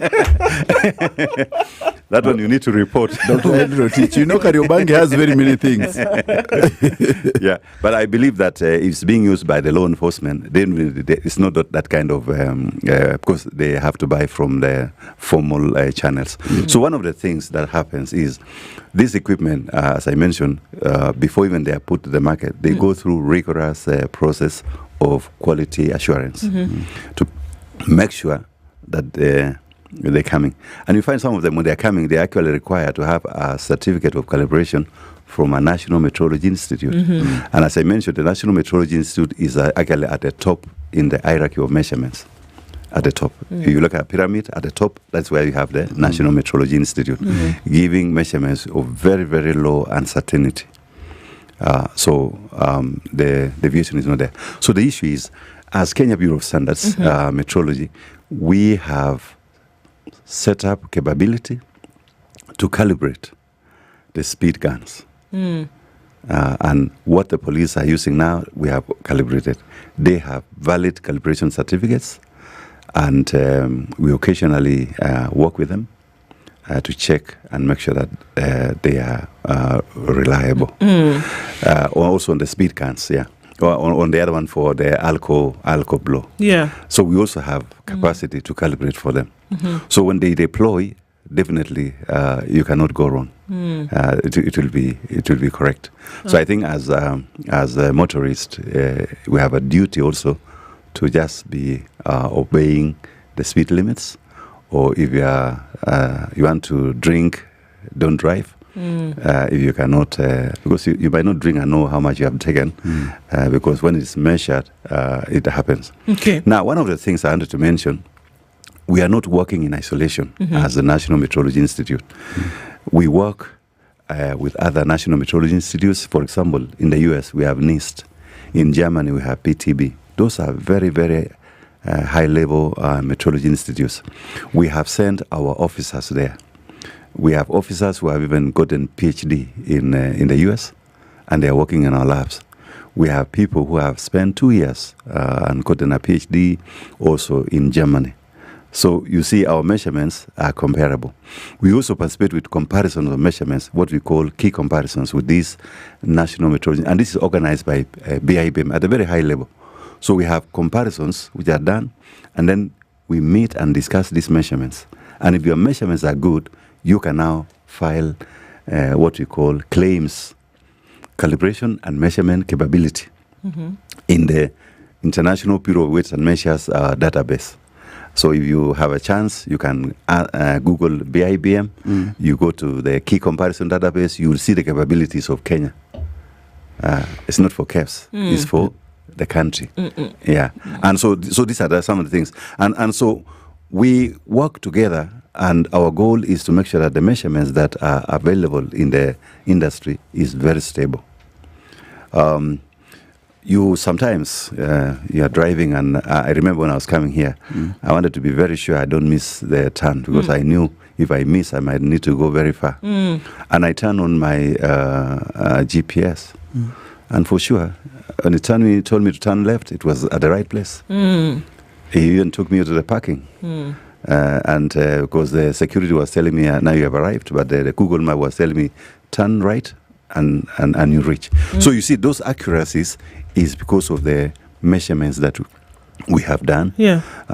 In 2022, we had a redefinition of measurements. One of them was the kilogram. Now you can realize the kilogram in the lab using high measurements, where you're calling it the quantum mechanism. Yeah. So you see, those are kind of things that really assure us, the industry and also the citizens, that the measurements that are available are really stable. Yeah. How would you know if there was a problem? As somebody who was the end user of some of these things, how would you know? Speaking about, okay, fine, we hear about the efficiencies and we know that, there's a world standard that is being followed. But, things happen. Things go out of whack. How would you know if something went wrong, and then what were you to do? Good. Let me give you an example. Maybe I can go to the area of dosimetry. That's radiotherapy. If you are going for an X-ray, maybe you are going also for some radiotherapy treatment.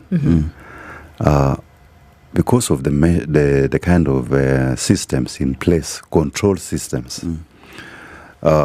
If you enter, for example, into our Okoh 60 lab, if someone is inside that lab, even if you've done everything, it cannot go on. The instrument cannot go on because it's detecting somebody's inside. If you come out but you've not closed the door properly, it will not go on. If you've left something that the cameras detect shouldn't be there, it will not go on. So you see, there's a lot of internal controls which really minimize the incidences that something can go wrong. Yeah. It is all good with some heavy equipment and measurements. Yes. But there are crafty Kenyans. Yes. Out here. Yes. Very many of them. Very crafty. Yes. Especially in areas where you expect them to follow their calibration to the letter. Yes. And some of them, like the alcohol, we know there are rogue officers who can even interfere with the gadget to reflect the wrong readings. Readings. So how do you handle such situations? I think what we mentioned is, you see, when you have internal checks. Yeah. Let's say, for example, you give me a figure which is high. Yeah. On the road. There's a requirement that you be taken to hospital and your blood is taken out for test. But really, before you reach there, so the issue is, of course, the problem would be because I get scared. I start telling them, "Please let me go. Let me pay you." But if you walk the journey as a loyal citizen and lawful citizen, definitely there will be very little disincentives. Yeah, because if you know you cannot get away with it, you just forget about it. Yeah. So I think one of the things that we need is to create awareness to the citizens, on also urge them to follow the law. So you're saying that people actually don't go the full hog, because if I was in a situation whereby that would happen, is that I don't even realize that, what, this breathalyzer, fine, it's done the thing that it's supposed to do. But I should actually say, well, you know what, we should go to hospital. We should go to hospital for you to test me again to check. Because to eliminate this thing that Charles is saying, whereby it's very possible that somebody's tinkered with the machine. Yeah. So it's very important that you know your rights, and also you can also be able to require more information. For example, if I go to the hospital and somebody checks my temperature, and I find the temperature is a bit strange, I will ask them, "Is this equipment calibrated?" I asked. And they show me the sticker and the calibration stick. Yes. Yeah. So you see the awareness. When the citizen is aware, they can demand certain extra information. Yeah. So if I'm driving, I also want to see the calibration of this speed gun and also maybe the photo showing when I was. It was last calibrated. When I was even doing that speed. Yeah. Okay. Yeah. So there is a lot, and I think working on the systems that they are. Really, we have very good systems that are able to help and minimize incidences. We talk about when you look at the babies when they are born. Some babies, they require incubation. And so those baby incubators, they require to be calibrated because the temperatures are very critical. If it's high, it will affect. If it's low, it will also affect the child. So you see, with proper engagement, proper trainings, and also working with the management of various hospitals, they are doing that. When you come to dosimetry, where I mentioned about the issue of radiation, you see, we have to protect the radiation officers. That person who is exposing radiations must also check. So we have dosimeters, which you can use to monitor to see how much exposure this person is getting over time.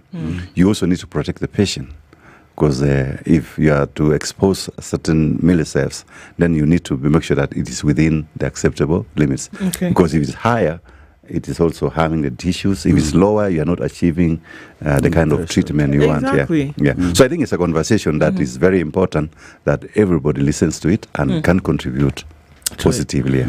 Well, I mean, talking about medical equipment, but we can't let you go without talking about bread.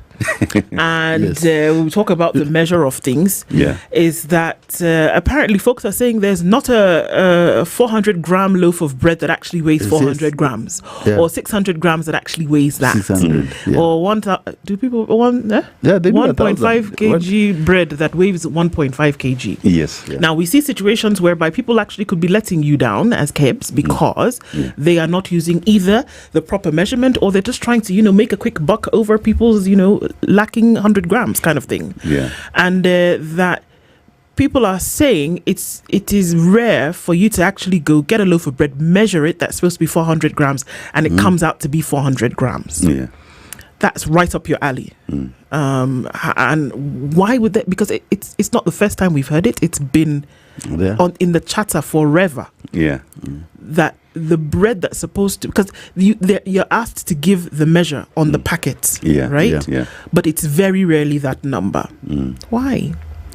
I think one of the things is, you remember at the very beginning, I mentioned that there are various agencies handling metrology. At Kenya Bureau of Standards, we handle the scientific metrology, which is actually what I talk about, the traceability of these national measurements to the International System of Units, the SI. Now, we also have the industrial metrology, where we calibrate for the industry the instruments that they're using in manufacturing. Now, we also have the other arm of metrology, which we call the legal metrology. And in Kenya, we have the Department of Weights and Measures who do that, So in legal metrology, it's about trade, when you're trading. If I go with my tractor of harvested sugarcane and get on the weigh bridge, get offload, and then get on the weigh bridge again, then the difference is what I am paid. If you go to the petrol station and you say you want 5 liters, it runs 5 liters, and that's what you pay for. And that's what we call legal metrology, which is generally enforced by weights and measures. Yes. Now, so some of these things happen. We talk about the variability, but I think the biggest challenge that I wanted to mention is, you remember when I say using the appropriate instrument to measure. So we have cases. I think at the beginning we talked about the issue of the petrol, which has some issues. Only to realize that to realize that the instrument that was being used was not the appropriate.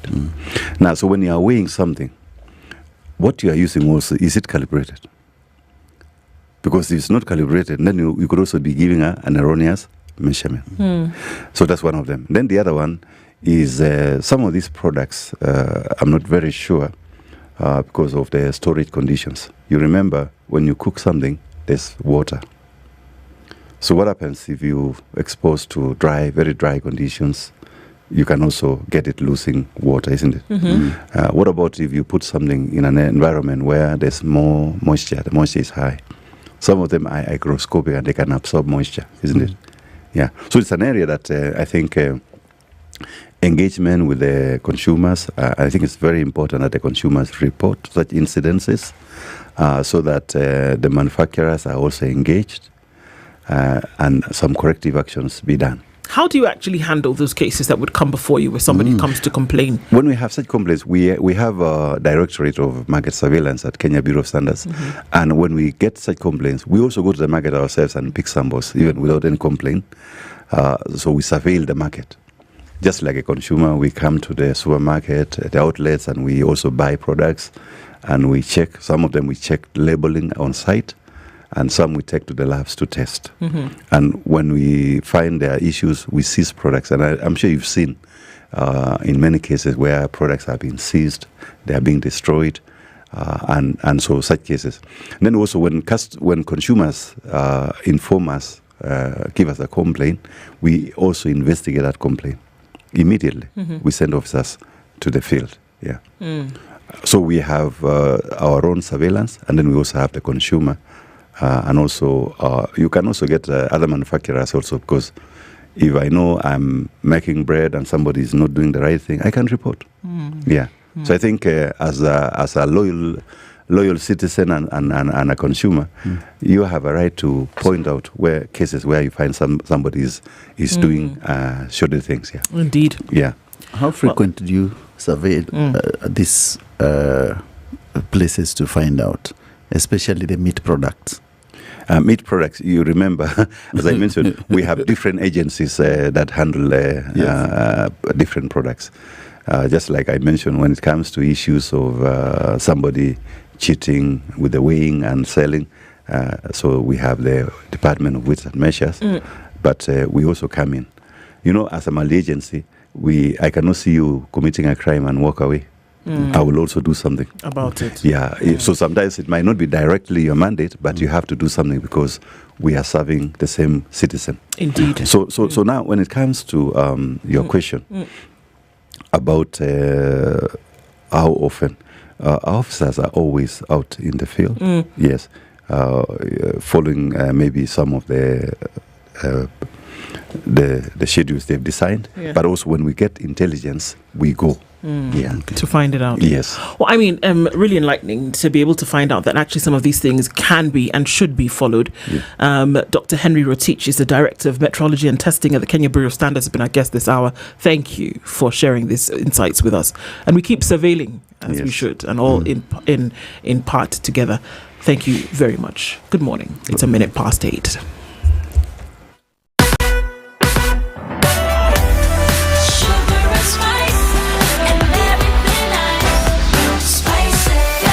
Spice up your life.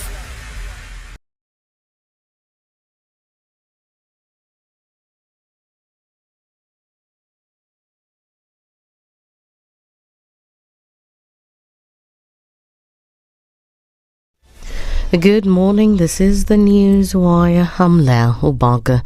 At least 10 people are undergoing treatment at Sirisia Hospital of a suspected food poisoning. Sirisia Sub-County Hospital Supervisor Edith Wafule said the 10 were rushed to the facility after consuming flying termites, popularly known as kumbe kumbe. She added that those hospitalized complained of stomach pains, diarrhea and general body weakness, all symptoms of possible poisoning. The affected individuals reportedly consumed termites purchased from a local vendor at Sirisia Market, which was later confirmed to be toxic. Residents have been urged to stay vigilant to ensure food safety. Chief Justice Martha Koome has called on Kenyans to embrace the use of alternative dispute resolution methods, saying doing so will help ensure good relations even after the case is resolved. Speaking in Kisumu, Koome said taking cases to court is not the only way to resolve disputes, stressing that sometimes court decisions disrupt the relationship of people living together as a community. Koome also assured Kenyans with cases in court that the department is working diligently to ensure justice is served. parents or families who have taken each other to court. We do not thrive or get a lot of satisfaction by bringing people here.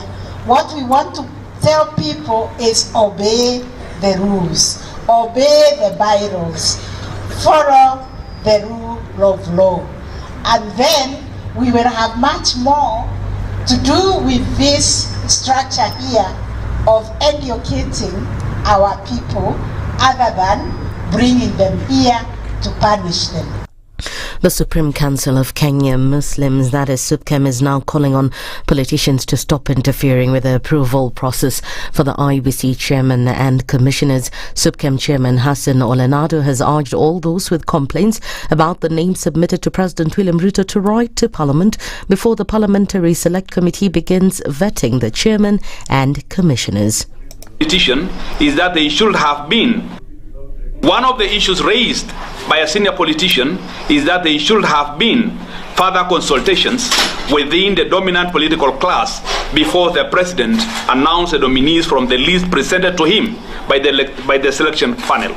We find this suggestion absurd because constituting the selection panel itself was a very participatory, negotiated and consultative process. Tumewatagua panel kwa maridhiano. Watu wamekubali juu ya panel. Sasa imekuwa watu wataka kuzunguka. Hii ni kutia tashwishi. Opposition leaders led by Kalonzo Musyoka and DAP-K's Eugene Wamalwa have raised concerns about the names of the IBC chairman and commissioners, claiming that they are Ruto's close allies. This comes as the National Assembly is set to begin the process of vetting the 6 commissioners and the IBC chairman who were recently appointed. National Assembly Speaker Moses Wetangula has already sent the names to the Justice and Legal Affairs Committee, JLUC, for vetting. And in a notice today, National Assembly Clerk Samuel Njoroge announced that the committee will commence its review activities on May 26th, 2025. That's the News Wire. I'm Leah Ubaga.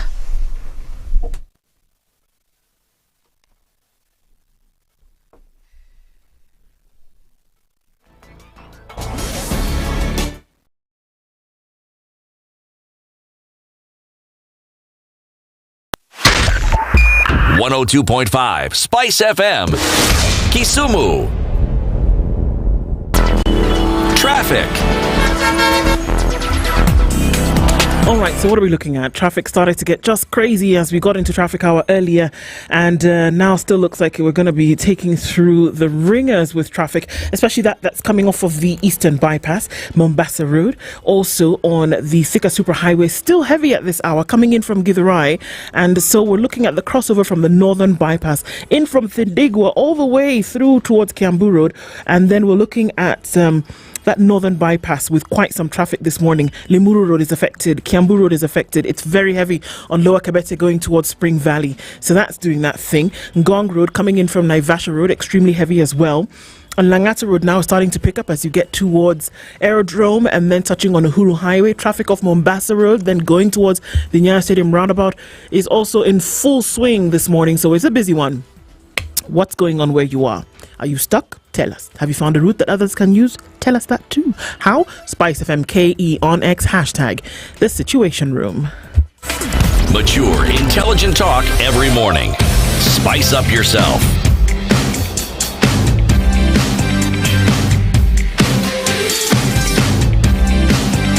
Mornings done right. 94.4 Spice FM, Nairobi. Like clockwork, it's 6 minutes after 8 o'clock and into the third hour of the Situation Room. It's Kenya's biggest conversation, and we're now in the throes of budget. We're saying, the time is coming and that's going to happen. A time like this last year, there were jitters about and everybody was going crazy in terms of, finance bill. And we picked a couple of things and we said, no, the taxes, they're punitive. We cannot allow them to continue like this. The finance bill essentially is what gives life to the budget. Once it's passed into law, then you go after that and you find out, all right, appropriations. What are we then going to, how are we then going to be able to spend this money? Where are we going to get it from? So the finance bill is very important because essentially it is the bloodline of the budget. That's what we're going to be talking about this morning. We know what happened last year when the finance bill essentially, which would give life to the budget, was essentially quashed because people said no way. It led to bloody protest. It led to loss of life. It led to so many things. So for us to now start getting into an understanding of what's going to happen, what's going to come in, this will be the first of many conversations that we'll have. And welcoming you to the hot seat of the Situation Room, Alex Kanye, who's a tax and exchange control partner at Cliff Decker Hoffmeyer, is here with us this morning. Good morning, Alex. Morning. How are you? I'm good. Karibu sana. Thank you. So we're going to get into some sticky stuff this morning. Yep. We're going to get into some sticky... Yeah, I mean, that's a great smile that you have, lighting up the room, essentially. Yeah. Some things we will not laugh about in a minute. But before we do, let's get you to some work first. We usually go around the African continent. CT Muga does that. He's not here today. A couple of days away. And he lands in a country every week where he brings back 5 proverbs for us to go through. So this country that we're in this week is Libya. So I want to give you the proverb and then you will tell us what you think about it and how you would interpret that. Is that all right? Okay. Walk a long way with sandals before you get good shoes. Well, I think to me it means keep walking, and I don't mean the keep walking that we know. The other guy. This guy to my left. But basically means, it doesn't matter. In some other way, whether you crawl, whether you walk, whether you run, just keep moving. So you could be in a situation perhaps where the best you could have to continue walking is just the sandals. Just continue. Just continue. Yeah. Keep going.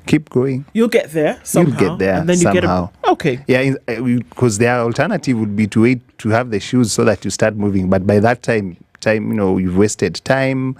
Opportunities have been lost. Yeah. So that's what I think about that particular proverb. Do it now. Yep. Keep walking. It's great. So here we are. A time like this last year, the chatter was about, and everybody was kind of already thinking, okay, first of all, we've seen the numbers. What do they mean? They want to tax us for plastic. What do they mean that we're going to have taxes on 1, 2, 3? We already can't afford life. What do they mean that this is what they actually want to do? It was a bill. We know that a bill, in its introduction, is just a bill. When it is then passed, it then becomes law. And that law then dictates or prescribes what then you're going to be able to do. In this case, what then the budget, which starts, well in August, the year before, will allow us to do later. The finance bill probably was the most famous in Kenya last year. And now we're coming to this new fiscal year, 2025-2026, where we want to know how the country essentially is going to spend whatever money it has, and for the things that it needs to do, where it is going to get the money from. So, Alex, what we would like you to do is tell us what this Finance Bill 2025 says, and which taxes we are going to enjoy paying or not enjoy paying. Okay. Well, so the bill first is quite broad. So the way it's normally structured is you have some aspects that want to change our Income Tax Act. Then you have others that change the Value Added Tax Act. You have the Excise Duty Act, Tax Procedures Act. Basically, a couple of tax legislation that are being now changed through one bill or one legislation, being the Finance Act. So there are many things that are within this particular bill this time. Just to highlight a few, and perhaps I'll break them down into sectors. So if you're looking at, say, manufacturing, there are a couple of items from a VAT perspective, value-added tax, that were, for example, exempted from tax, but now will be standard rated at 16% for VAT. And you see things like, for example, manufacture of local assembly of vehicles as an example. You also see materials that are used for construction of hospitals, as an example, that were previously exempt, but now will be subject to VAT. Okay, when you now move to another sector like real estate, a couple of changes there. From an income tax perspective, I don't know what you are doing with affordable housing, because what's going on is that, let's start from a value-added tax perspective. So if I buy materials for purposes of constructing affordable houses, I enjoy a certain VAT incentive. Basically, that gets exempted because I'm helping the government to actually build affordable houses. Okay. But there's a proposal within the bill to then remove that exemption for VAT purposes. Then when I move to the income tax perspective, then you have developers who are doing 100+ units every year. And for that, they were getting a 15% corporate tax rate as opposed to the 30% that would apply to any other company. Again, that is also getting removed. So again, something interesting there that is happening. Okay, hang on. If you were involved in putting up houses previously, well, say last year, 100+ units, yes. If you were doing 100+ units, yes. Last year you would have a relief of up to 15%. So you would not have to pay tax to 30%. You would only pay 15% of the tax. Corporate tax. Corporate tax. Yes. So now we are saying in this new bill that has been removed and you go back to 30%. Their proposal is to remove it. So when it becomes an act, of course, then it gets removed. Yes. But of course, there's a cycle for participation. So again, that is something that is interesting happening there. From a tax administration perspective, also two key things that are happening, which I'd want to highlight. One is normally you have a dispute with the Revenue Authority. You go to the Tax Appeals Tribunal. Yes. Then the Tax Appeals Tribunal, for example, decides not in your favor. Then you decide to move to the High Court. Of course, yes. So what is the change that they want to do now? They want to introduce a change to say, as you move to the High Court, the Revenue Authority can actually issue agency notices to your banks. To your bank to start collecting the money, even as you go to appeal to the High Court. And that's quite serious, Serious. Okay. That's quite serious. So that's also happening. I think I just want to mention one, then you can come up with your question. No, I'm just one. Yeah. Okay. Tell us the next one. Then I want to put this on. I want to establish this on a foundation in terms of now what you do for us to now be able to understand that. But please go on to the next one. The next one is around data protection and trade secrets. So they also want to do some amendments to the Tax Procedures Act. So currently, there is a law that requires businesses to actually integrate their systems with KRA systems. So basically, KRA will have real-time view of what is happening with your business, and therefore be able to check this is what your business is producing vis-a-vis this is how much your taxes you're paying. But there was a limit to say you can, of course, access my system, but not to access my trade secrets or personal data. But now the proposal is to remove those two limitations, basically to give the Revenue Authority access to anything. Full access? Yeah, access to anything. So now I think you could ask your question now. Yes. Okay. Wow. So now, usually, if Ndu stood on the side of the road and said, this is punitive tax, somebody would ask me, okay, so what do you know? You went to School of Journalism and International Relations, so you have no idea. You, however, Alex, work with Cliff Decker and Hoffmeyer. What do you do then that, because I want to then be able to establish that, what you're telling us then operates within, these circles where we would now be able to get a greater understanding of it, right? Yes. So tell us what you do then, because now that establishes why you have an understanding of all of this. So I'm a tax lawyer at Cliff Decker Hoffmeyer. We can call it CDH. I've been practicing tax for more than 12 years. And I started getting my experience from KPMG, where I did about 9 years, and now almost 3 years now at CDH.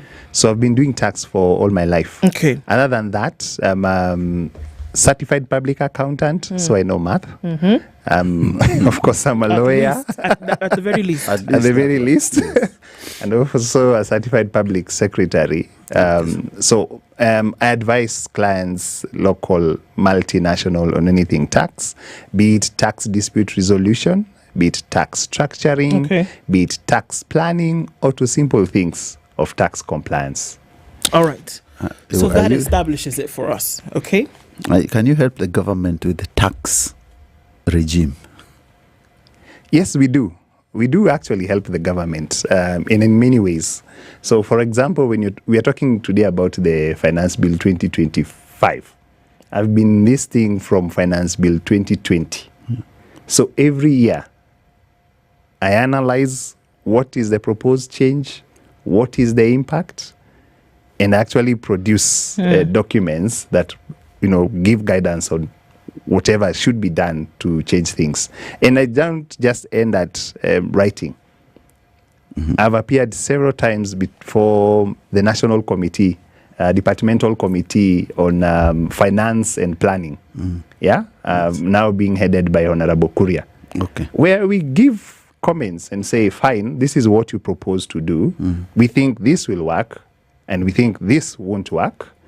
We propose perhaps you change it this way so that to make it better. So I've been in that space for quite some time. Okay. That's the regime I want to. Yeah. For the purpose of establishment, because we talk about things, and so obviously when we're looking at the finance bill and we're looking at ways in which essentially they're going to fund the budget, the budget essentially is what's going to run the country, how you're going to spend your money.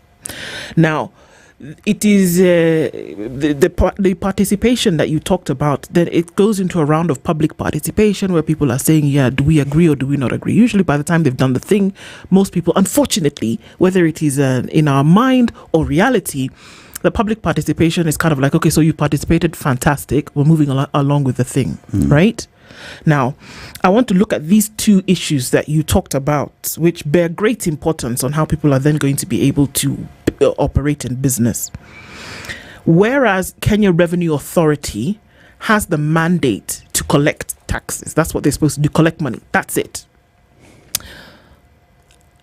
Does this encroach on how businesses will operate if they're saying now full visibility of your business and what you're able to do, and they can go ahead and get the money from you while you go to the tribunal? What would happen in a normal case whereby I go to the tribunal and the tribunal says, okay, this is something that could be heard? The imaginable thing would be that, okay, everything is on hold while this case is heard. But if we are saying that now KRA can put an agency notice on your finances to start to take what they want before the case is heard, it sounds to me like it's unlawful. But I don't know. From a tax point of view, what does that sound like? Yeah, so the agency notices will be issued if you lose at the tax appeals tribunal. So at the tax appeals tribunal, when the case is continuing, they won't go after your money in the bank. Okay. But if you lose at the tax appeals tribunal, you actually have a right to appeal to the High Court and appeal, Court of Appeal upwards, right? However, even as you appeal from the tax appeals tribunal, the proposed change is that they will issue those agency notices and try to collect the money. And to my knowledge, this is actually unconstitutional. First, it restricts your right to justice. Two, it condemns you unheard because you still have a case. You haven't exhausted all remedies at appeal. So, but why would you go to and follow me here? Why would you go to that remedy not knowing what the outcome would be, unless you do know the outcome? Because it sounds to me like you don't know what the outcome of the tribunal will be, but you're already putting it into a proposed law that says if you lose at the tribunal, we're going to be able to take it. How do you know I'm going to lose? What if I win? Why would you put it into the law when you're not sure of the outcome? No, interesting, but I guess it's just a way to enhance revenue collection if I was sitting on the other side. To make sure that we collect the money, and if you win, for example, at the High Court, then we just refund you. Refund you? Government does not refund. Refund you? So that's where the problem is. If government, for example, had the money to actually refund you, and it was doing it timely, then perhaps you could entertain the thought of refund. refund. You know, government and refund is like those supermarkets where you go and they don't have change and they give you a pencil that doesn't even write, or a piece of gum that you can't chew, or sweet, or a sweet that tastes like kerosene. That's what sounds like a refund from government for me. Yeah, it's not the easiest of processes, and in fact, there is a recent decision by the tribunal where a taxpayer had gone there and said, fine, KRA, you've established that I actually due for a refund. I want the tribunal to force the government to actually refund me. Okay. And what the tribunal then said was the way the current law is worded, it just says KRA has to make a decision on the refund or not. Okay. As to whether you get the cash, that's a different process. And you can imagine the kind of pains that perhaps a taxpayer would have if they have to then wait for extended periods for monies to be refunded to them, especially with this particular change. Yeah. The other one you mentioned, sorry, Charles, the other one you mentioned is on this real estate. Yes. Now, in the Kenya Kwanzaa government, there's a word for it. Manifesto? No, it was the plan. That's what it was. The plan. 250,000 units were to be constructed every year. I don't know where we were for 2000. Let's give them some wiggle room. So maybe not much happened in 2022, but 2023 marked the first full year, and then that's perhaps when we should have seen 250,000 units. I don't know that happened. 2024, okay, I don't know where we are in 2025, but that was a number for units per year. Now, this was taking into consideration everything, whether it was private sector who came in to join, it was consolidated, that number. Now, one of the tax measures that you talk about is this corporate tax of 30%, having been reduced to 15% for those who were constructing 100 and more units. One would see that it was an incentive to kind of help government along to do what they wanted to do. Now, to reintroduce this additional 15% in this finance bill, what would be the rationale behind that? We understand that, they're looking to trying to mop up as much as possible, but would it not appear counterproductive to this 250,000 units that the government is seeking to achieve?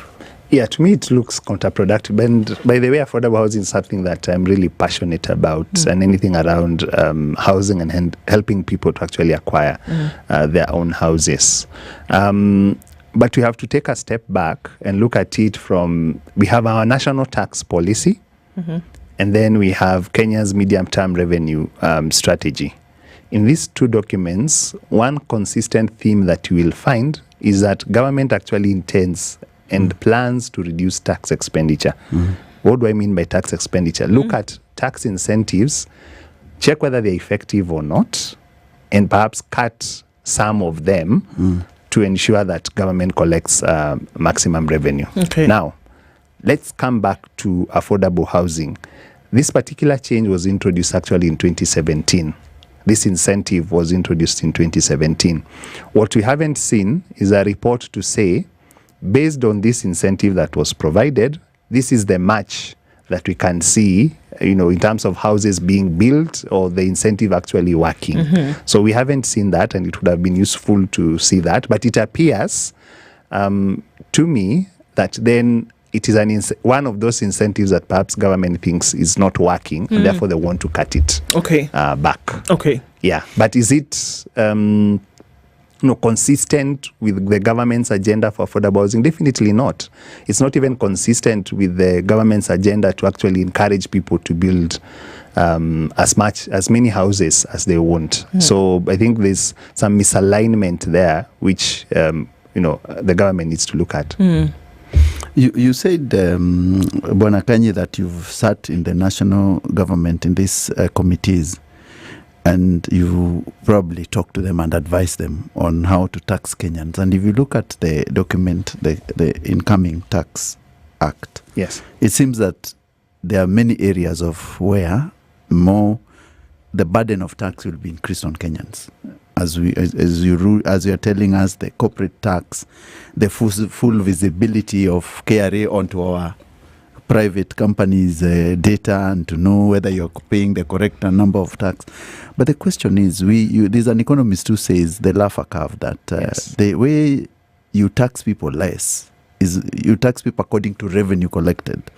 And if you do not tax highly, then you have a chance of growing the economy. But if you continue taxing people heavily the way they are doing, then the chances of even growing this revenue will be lower. And you know what KRA collects. Do you think that the government could sit down and engage you guys in a way so that you can tell them that we need to reduce some of these tax areas? I think I would say they're perhaps between a rock and a hard place. Yeah. I think I was listening to the show when I was coming, and we were talking about a 4.2 trillion budget. Yeah. With 800 and plus billion deficit. Yes. Basically, we don't know where the money will come from. And you have to look at your sources of revenue. It's either you tax or you borrow. So I've, for the longest, been arguing that perhaps the focus should not be on revenue collection. It should be, when you're setting budget, why don't we just live within our means? If I'm just able to pay, you know, I'm thinking that's the difficult conversation that we actually need to have. This is interesting because I think that we are, and again, I don't know, but it just makes sense to me as I look at it, and maybe you can correct me from a layman's point of view, that we are focusing on the wrong thing. Yeah. That we say the country needs more money, so you're saying, where is this money, where I can get it? You get it. As opposed to, because the business of government is to create a conducive environment in which these things can thrive. So for me, the focus is on the wrong thing. And please direct me if I'm also focusing on the wrong thing. We are focusing on where to get the money, as opposed to creating an environment whereby the people in the nation can actually build the economy, and you don't have to look for where these extra taxes will come from. If you don't widen the tax base, if you don't lower the taxes, if you don't create an environment where people can actually enter into business and not have these throttling requirements in order to have it done, or these time wasting, or these huge tax engagements or necessity, that's where you have the problem. You cannot get more if you're not having people activated more in business, for example. Are we not looking at the wrong thing to get this money? KRA has not hit their target. They're 400 billion off the mark in May. And we've got a month to go. Are they going to make 600 and something billion in the next 1 month? Possible. That one, they will surprise you. They normally do. Where does it come from? Towards the end of the month. So that one, they will surprise you. But to direct your mind, of course, yes. Where our focus should be how do we encourage people to actually do business, generate revenue, and from that revenue then pay tax. I think you're right. And tied to it is, how do we even plan to spend our money?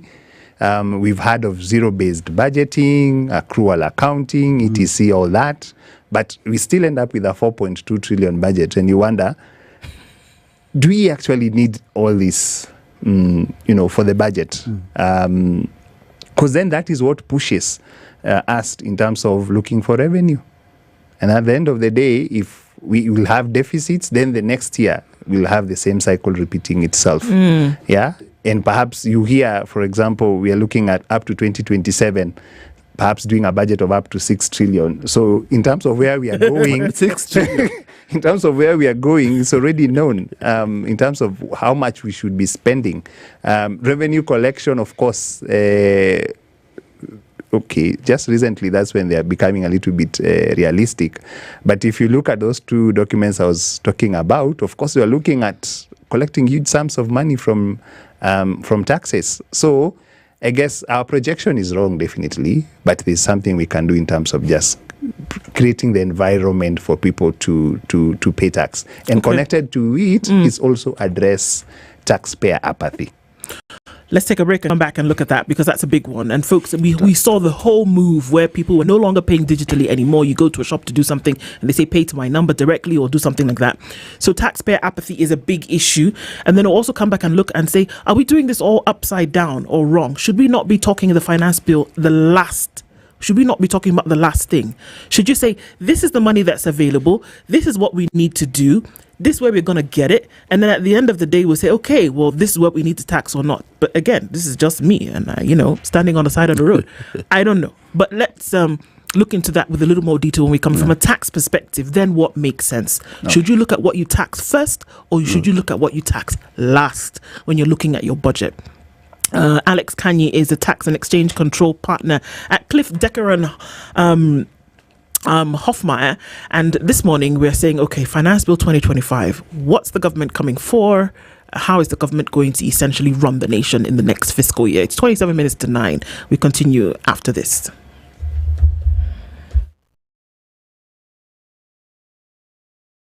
This is the Situation Room, the only way to start your day.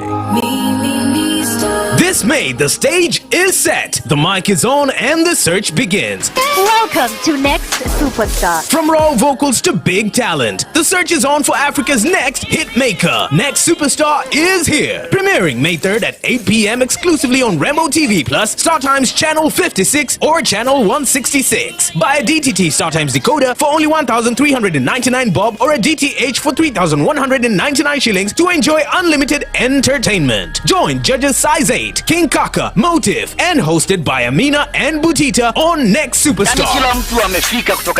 Renew your subscription on DTH Smart Bouquet at 1,199 shillings only, or DTT Basic Bouquet at 749 shillings only. You can dial *858# for self-service or call our customer care on 0730 710077. StarTimes. Enjoy digital life. Mature, intelligent talk every morning. Spice up yourself.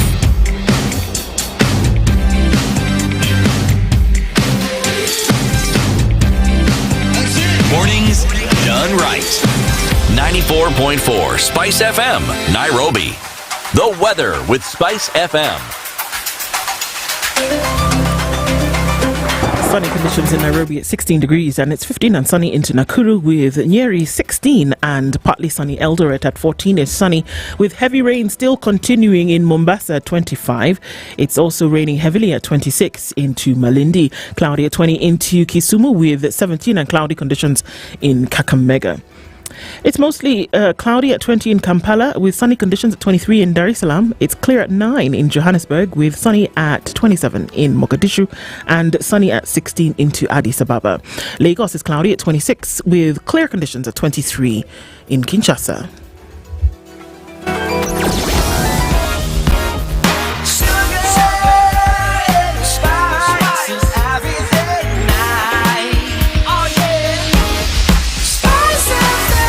Spice up your life. Traffic. Yes, it is a very busy morning and traffic is still top. We are in traffic hour on Mombasa Road as you come in from well beyond before Next Gen, actually coming off of that Likoni interchange. When you do the swing around, traffic is then taking you all the way through towards the Nyayo Stadium roundabout and beyond that. So that's really busy. Traffic coming off Langata Road is also busy. Some of that will spill over towards Raila Odinga Way. And look at traffic coming off Manyanji Road. It's crossing over towards Jogo Road, crossing Outer Ring. So that's a bit of a mess as you're trying to get out of that. And the Thika Superhighway, still at this time, traffic is beyond the Allsops Junction. Kiambu Road now is well beyond Gate C. And if you know where that is, you know that that's quite some traffic for this morning. And Limuru Road, I am very sorry. Let me just say I am sorry, because in and outbound traffic is an absolute mess. 7th circle of hell is what it looks like right around now. And Lower Kabete towards Spring Valley, very busy. It's a busy morning, folks. Wits about. Let's do it. Keep things moving. Let's talk SpiceFM KE on X, hashtag The Situation Room. Mature, intelligent talk every morning. Spice up yourself.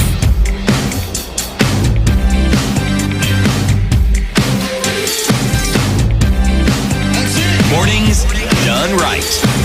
94.4 Spice FM, Nairobi. 9 o'clock. Alex Kanye is a tax and exchange control partner at Cliff Decker and Hoffmeyer. And this morning we're looking at, a few elements of Finance Bill 2025. Misery loves company, they say. So it's great for us to say, how can you tax us even more? Yeah. But there must be some good things about this, isn't it? Yep, definitely. And I think we've been bashed many times when we just speak about the negative sides of the bill without highlighting the positive sides of the bill. So just maybe like 4 points. One is per diem, that is given tax-free for employees. The proposal is to increase it from 2,000 per day to 10,000 per day. For all of us? Government. If your employer gives you per diem. Government. But we'll probably benefit. This was a good thing. A little, it's a good thing. It's a good thing for those who benefit from per diems. It is a good thing. From 2,000 to 10,000. To 10,000, which is okay. Then we have some aspect of what we call advance pricing agreements, and I just want to explain that a little bit. So you see multinationals, when they perhaps have companies, say in the UK and Kenya, and these two entities, of course, are related and they are trading or getting services from each other. The requirement is at arm's length to make sure that whatever price I get from my related company in the UK is perhaps relatable to or comparable to a price I'll get from a third party. To just make sure I don't use that mechanism to then abuse the tax regime or just get incentives that I'm not supposed to get. So with advanced pricing agreements, you basically have an agreement with the Kenya Revenue Authority to say, this is how I've structured my company and related party transactions. This is the pricing that, I've done a benchmarking study, and this is the pricing that I will have. And therefore, I want us to agree with KRA that I am okay to use this price for, like 5 years. So that then you don't have a transfer pricing audit from the Kenya Revenue Authority in between coming to say, we don't like how your business is structured and therefore we want to collect more tax from you. So basically binds the KRA to a particular agreement in terms of how you're pricing your goods or services and gives you some form of predictability and certainty. So the third one I wanted to highlight is, Nairobi wants to also encourage people to invest. Nairobi International Financial Center, NIFC, wants to also encourage people to invest into the country. And there are a couple of incentives that they are also being proposed within the bill. One of it is for startups, they will enjoy a reduced corporation tax rate of 15%. Okay. Okay. For the first 3 years, and then 20% for 4 years after the 15, the 3 years have lapsed. What is it currently for us to see? No, for startups, there's nothing basically. What would be if you started business in Kenya? It will be 30%. It would be 30%. Yeah, so they're reducing that to 15%. Okay, so that's also something positive. And for large investments of 3 billion plus, you get 15% corporate tax rate for 10 years. And then it goes to 20% for the next 10 years, which again is something positive that we are seeing within the bill, which is good. And then the last one which I wanted to highlight is on tax procedures. Basically, there was a gap where KRA could, for example, you could go to KRA, tell them, I don't agree with your assessment, basically object. And therefore, KRA then gives you an amended assessment and tell you, we have had you, here's the amended assessment, just pay. But now the bill says when the Revenue Authority is giving you an amended assessment, they need to also give you reasons as to why they are amending the assessment, basically to give you some form of justice, to make sure you can question the reasoning behind the amended assessment by the commissioner. You can actually challenge it and things like those. So those are just a few of the positive things that I can be able to see from the bill. Looking at those positive things, they are not Mwananchi-centric. They are company-centric. The biggest question Kenyans would have is how well would this Finance Act 2025 be beneficial to them and also allow them to have a little bit of coins in their pockets, because they don't get notes anymore. That's an interesting question. I don't think with this bill we have addressed the issue of disposable income or money that gets left in your pocket. I don't think we have dealt with that here.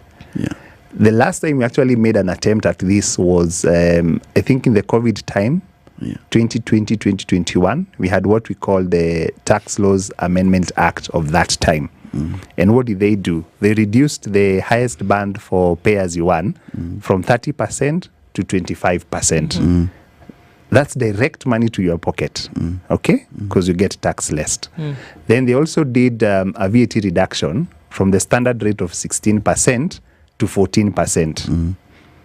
Again, that's straight money into your pocket. They did the same for companies in terms of the corporate income tax rate, reducing it from the headline of 30% to 25% again. Yeah? So back then, you could actually say there's an attempt to make sure there's money in people's pockets. And to your question of the Laffer curve, at that particular time, the Revenue Authority, in terms of their reports, they actually said they recorded some significant increase in tax collection during that time. Do they want to test it now? I'm not sure. And in fact, it's a question that I've had the opportunity to ask some of the guys in high level in government. And what they're telling us is where the government currently is, we don't want to try that now. It is in the plan.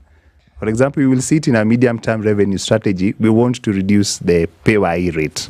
We want to check if we can reduce the VAT rate. But they're not doing it in this particular bill. So ordinary mwananchi, I think in Kiswahili will need to vumilia kidogo. Okay. So, I mean, obviously, what happens this year bears a lot on, or rather takes on a lot of the dregs of what happened last year. And that one would imagine that you take into consideration the atmosphere of the nation, you take in economic issues, you take in the social justice arena, you take in all of that. One would imagine that you do beyond the number crunching. Are we seeing that in the bill, which is still at the place where you can wiggle room a little bit and discuss issues, is it taking into consideration things that happened last year? And are we seeing less punitive measures across board than we saw the year before? Okay. What they are doing with this particular bill, of course, they are also not increasing the rates for taxes. So we are not seeing an increase in the VAT rate or any change in the pay-as-you-earn structure and the bands. So we've not seen any change around that. So, but at the same time, they want to collect about 175 billion from the measures that they will introduce through this finance bill 2025. So in terms of reading the mood and how perhaps the public might look at it, perhaps they may look at it more favorably because there's no real direct impact, say for a few items which you could go through. So I'm expecting perhaps it will have an easier time compared to Finance Bill 2024.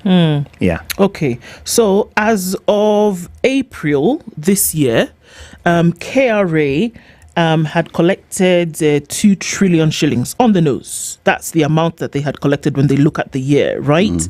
Which leaves about, they were supposed to, I believe it was 2.4 trillion that they were supposed to collect for this year. That leaves about 400 billion shillings. And you said that, don't be surprised that in a month they could collect this 400 billion because essentially we're looking at the year closing in June, right? Where would this money come from to close the year with 400 billion? Gafla bin Vu. Is that abracadabra? I don't want to speculate, but you see, for me, I've been tracking this for quite some time, and over the years, I've been able to track. So it will be perhaps Q1 saying, government, you're off target. Q2, government, you're off target. Q3, government, you're still off target. Because you're still continuing to track, then you're surprised. Q4, Allah. 2 trillion shillings in April. You met budget, oh, nice. Then you go to the next year, that cycle somehow repeats itself. So you find quarters when the government is not meeting targets, but come end of year, okay. It will be in. How? Don't ask me. I don't know. It looks very suspicious and fishy. How? I don't know. Yeah, I don't know. Because these things are based on scientific way. You can see where your revenues are coming from. How do you get them? Do people pay tax only on this last day? Or do they go and force people, you pay up? It's an interesting question. I think only KRA could tell us how they do it. It's the stuff of sorcery. Okay, so now when we look at this bill, just walk us through the process just a little bit so for us to understand. This bill has all the proposals in it, and this was part of the budget making process.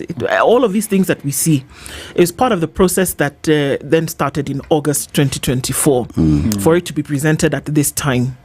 Now,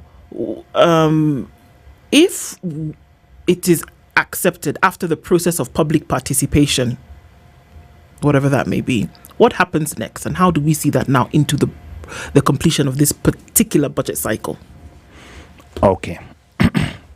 Let's start with the notice that has just been put out for the public to actually submit memoranda to the Departmental Committee on Finance and National Planning. So there's an advert out requiring the public to give their comments by the 27th of May.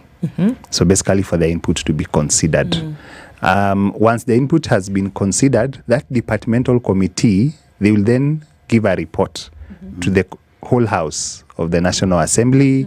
Then that gets debated. A couple of changes might be introduced here and there. And then, of course, it's passed by Parliament and then assented to by the President.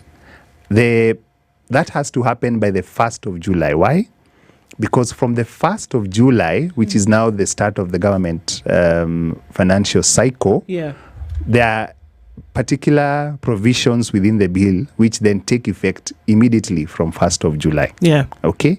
Then there are just two which take effect from January 2026. Or next year? Next year, okay. January 2026. Okay. So basically that's what we expect to happen. And with it, of course, we expect also, the Revenue Authority to enforce whatever has been already passed into law to aid them then to collect the monies they are hoping to collect to support budget. Okay.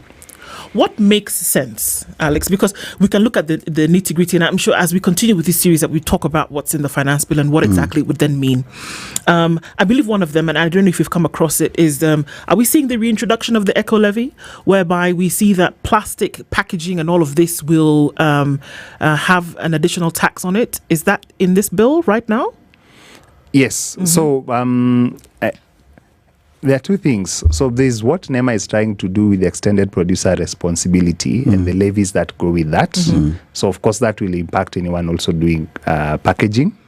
And then on this other side, you have a lot of, we call it export and export and investment promotion levy? So on some of the plastics that we import into the country, and basically an increase in terms of the excise duty and the levy that would apply on those particular products. So of course that has a direct impact in terms of manufacturing. And if I'm packaging my materials using some of these things, definitely I have to consider that into the price that then goes to the consumer. But this is for imported products? Yes. Okay. Now, when I was growing up, and even until now, there would be a budget. You say, look, guys, this is the budget. But this budget is not based on what you're expecting, right? Yes. You do this budget based on what you have, what you know you have. We have... Not what you're aspiring to. Is it foreign? Does it sound bad? Okay. No, it sounds okay. So, if I have 20,000 shillings. Alex, follow me. I am going to budget for 20,000 shillings, right? We will go to school. I don't know how they used to do it, but somehow we will go to school. We will buy food. Maybe you'll get a pair of shoes. You will do whatever. When the money is finished, the activities also have finished. Yeah. It may sound simplistic, but that is what my understanding is of what you do when you apply budget. Whether you apply it for an individual, whether you apply it for a nuclear unit like a family, or whether you apply it for government. That there are countries on this planet that budget according to what they have. What you can raise. Is it possible to budget with what you have and what you can realistically raise? Is it possible? It is possible. Okay. Because for government, they already know. They already have an idea. They're already projecting how much they're going to collect. They know, for example, they want from, in the year 2025, 2026, in terms of tax revenue, they get to about 2.5 trillion. Then top it up with other appropriation in aid agencies that collect money on behalf of the government, blah, blah, blah, kind of gets you to about 3 or 3 point something trillion. But again, even with that in mind, they still budget for 4.2 trillion in terms of expenditure. Why? I struggle to understand why. It could be ambition. You want to ambition yourself to 1 trillion shillings? Is it broad-based or It's a bread-based? We're talking about 1 trillion shillings. It's a lot of money. 3.6 trillion shillings is what you've done everything. You said, okay, we need to buy new curtains for the country. We need to do whatever. We've done everything. 3.6. You've done everything. 3.6. But then you budget for 4. I could be.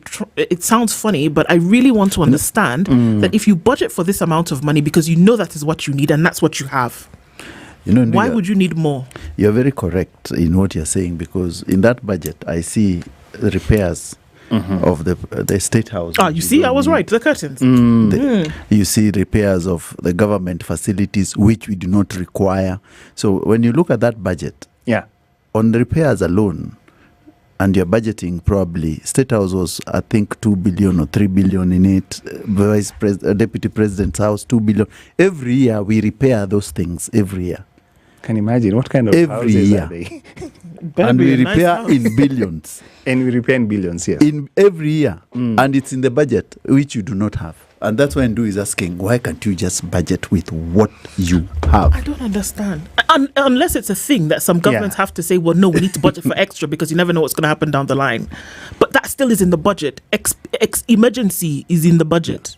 Isn't it? Yes. So for people to really understand, because this is where the problem is, isn't it? Yeah. Because these monies that go into this extra is where we have civil society organizations using the fancy term called budgeted corruption, whereby you put it in at the very beginning so that everybody will come and ask you what happened, and you say, well, excuse me, it was there from the beginning. How do we get away from this kind of a practice? And we put it out into the open so that we can know what exactly happens or doesn't happen. And that's the difficult conversation that we need to have. Yeah. To just say, I think like I was mentioning, you have this budget, you know definitely that you won't have funds to finance the budget in the first place. So let's deal with that as number one. Number two, you have things within the budget that perhaps to an ordinary Kenyan, we do not understand why such items should be in the budget in the first place. Yeah. And how do we do it then? I'm guessing, I think we need to push our members of parliament for that. They have been seeing the supplementary budgets that they've been doing, kind of reducing the estimates and how much they intend to spend gradually. But I guess even before this particular finance bill is passed, could we have something around, this is the much you're able to collect, and this is how much you're able to get from all our sources. Just cut the budget by the deficit already of 800 and something billion. Let's talk about a 3.5 trillion budget as opposed to a 4.2 trillion budget. Okay. I think it's common sense. To be fair. To be fair. Common is not common after all. So, where does this after this process and the president assents to all of this, and then we see some of those, because usually what is in the finance bill is a lot of it is proposed taxes, right? Additionals here and there, and so it comes into effect usually by the 1st of July. Where does the appropriations bill fall in this entire process? Okay.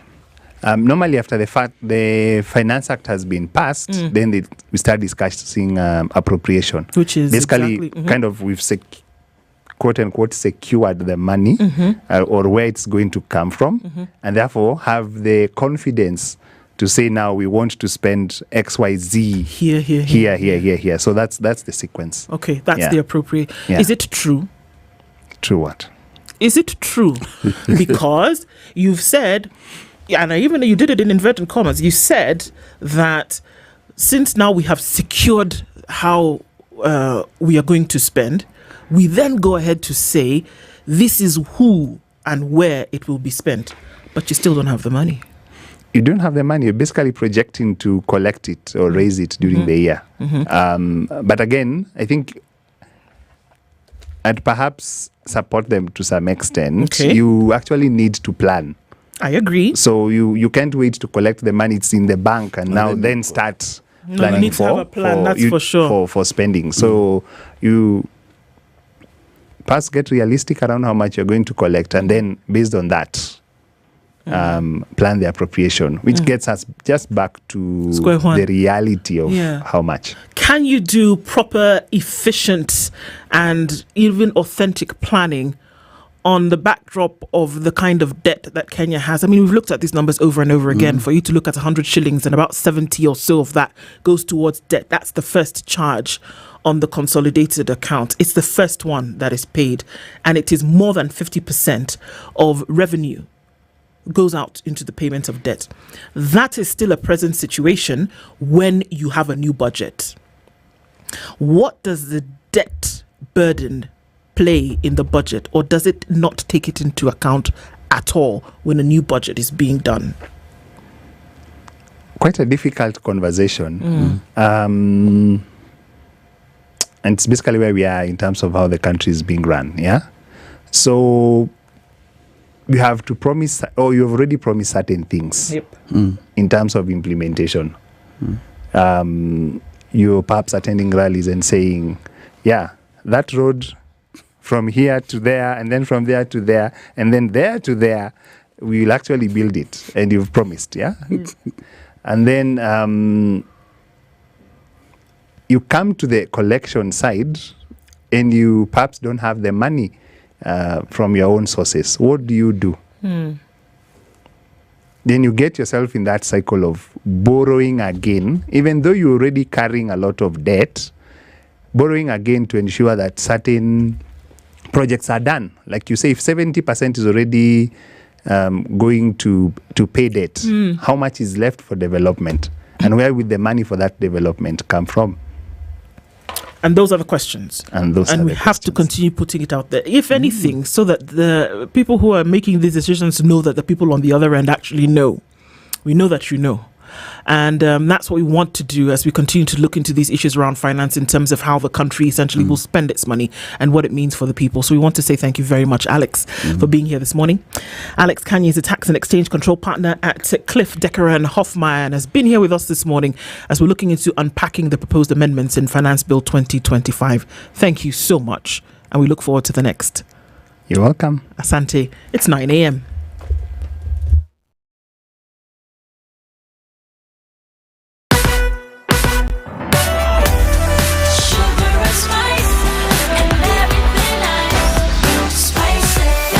Spice up your life.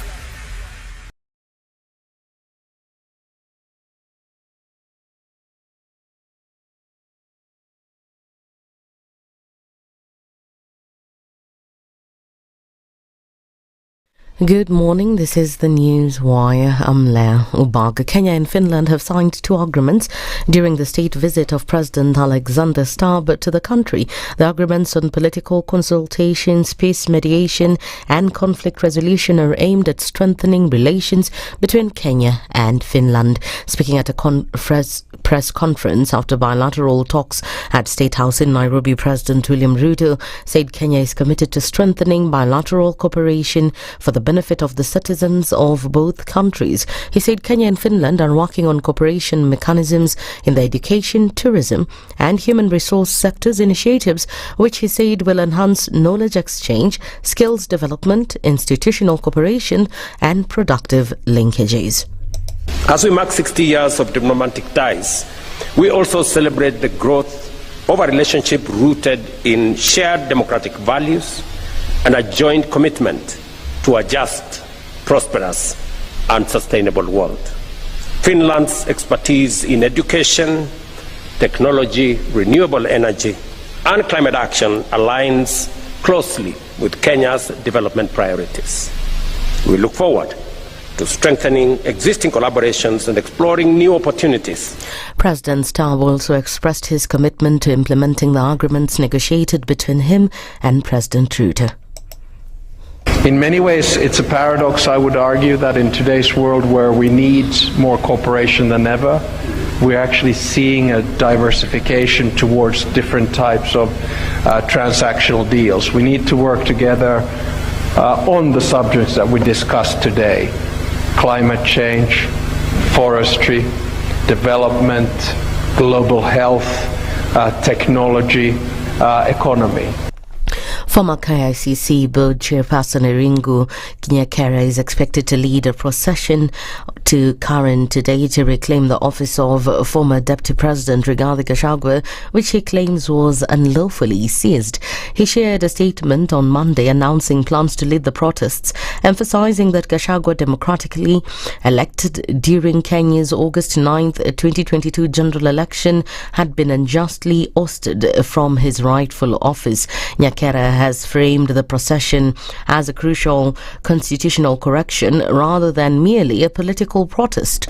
The procession will begin with an international press conference at Chester House, a well-known landmark in Nairobi, where Nyakera is expected to provide further details on the legal and political rationale behind the action. The National Assembly Committee on Defence, Intelligence and Foreign Relations, chaired by Belgut MP Nelson Koech, is expected to hold a series of meetings today as part of the programme that will engage with various state organs over the 2026 financial year funding. The committee will engage with the State Department of Foreign Affairs and the State Department of Diaspora Affairs. This is after hosting the Ministry of Defence, the National Intelligence Service and the State Department for East African Community yesterday. Other committees are also expected to convene similar meetings to discuss the 2025-2026 budget estimates. And finally, Kisumu County MPs have strongly opposed the government's move to temporarily hand over sugar factories in Kisumu County to some private investors. Led by Seme MP James Nyikal, the MPs have stated that the move was reached without involving key stakeholders in the sector, including sugarcane farmers and county government. The leasing flouts the constitutional and statutory requirement for county government involvement in the control of agriculture sector, public land, infrastructure, and the overall demographic outlay of residents in the county. For example, under Section 114 of the County Government Act, a development decision of this magnitude would not go anywhere without the full and satisfactory involvement of the affected counties. Leasing agreements like forced marriage has not considered interests of current factory workers, both temporary and permanent, and any frameworks being signed by trade unions. So, according to the MPs, they've threatened to take action against the government's move if it is not reversed. In the new lease, we have not been told how this will be done, and my fears are heightened by learning that Chamali will be taken over by Kibos. And I know that they're very poor in industrial relations, so I'm fearful that the workers are going to get a raw deal. In Muhoroni, the farm is going to be taken over and the workers are going to be taken over by Kipchichim Group. That is yet to set a good example. I'm wondering even if there's a balance sheet that they may have shown to enable them win this lucrative tender that they have been given. My biggest fear is that some people somewhere want to use this process to push the border by bringing some communities to take land that belongs to us. That's the news wire. I'm Leah Obaga. 94.4 Spice FM, Nairobi. In this country, 6 families and 8,000 Kenyans control 90% of the GDP. We are not a country. We are a plantation. We work for Ruto. When you're telling the judges court orders are papers or they will not obey court orders, they're sitting and you're seeking orders from them. So how are they supposed to interpret it? Isn't it an oxymoron? When you see a judiciary that seems to be under some control somewhere, you start questioning. We have very powerful governors, but they don't use their offices to serve the people. If you are not shameful to do what you are doing, why should we protect you? I'm human. Everybody is human. So when you're told, kuja tuongee, I mean, you'd be a fool to say, "Stagi won't get it." Conversations have to be had, you know. People in leadership should only go into leadership if they are ready and willing to change the lot of the people. The Situation Room, Kenya's biggest conversation. Traffic. It's been a busy day all morning on the roads, and traffic on Limuru Road is still very busy. Lower Kabete to Spring Valley, and then on Waiaki Way all the way through towards Chiromo, and then joining with traffic that's coming in on Wangari Maathai. Very busy this morning. Kiambu Road still the same. And looks like we're going to be in traffic hour for a hot minute. It is very busy on Jogo Road. In and outbound traffic is still piping hot here. Coming into Huru Highway, off Langata Road, off of Ombaso Road.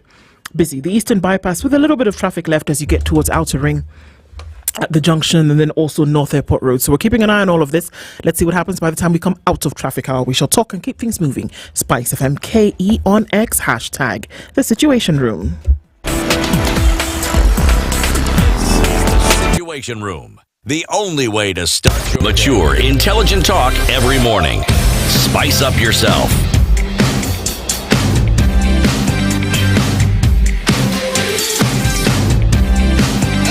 Mornings done right.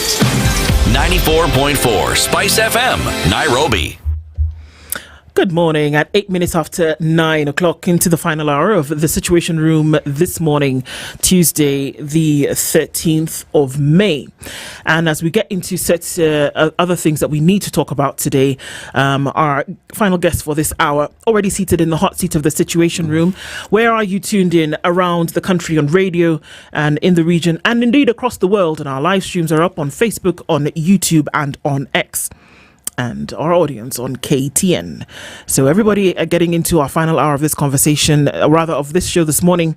And we're having a conversation with Dr. Rogers Otieno Odhiambo, who's an advocate of the High Court and a law lecturer at the African Nazarene University. He's here with us this morning. Good morning, Dr. Odhiambo. Morning. How are you? I'm fine, thank you. Karibu sana. Thank you. You're in the hot seat of the Situation Room. I know.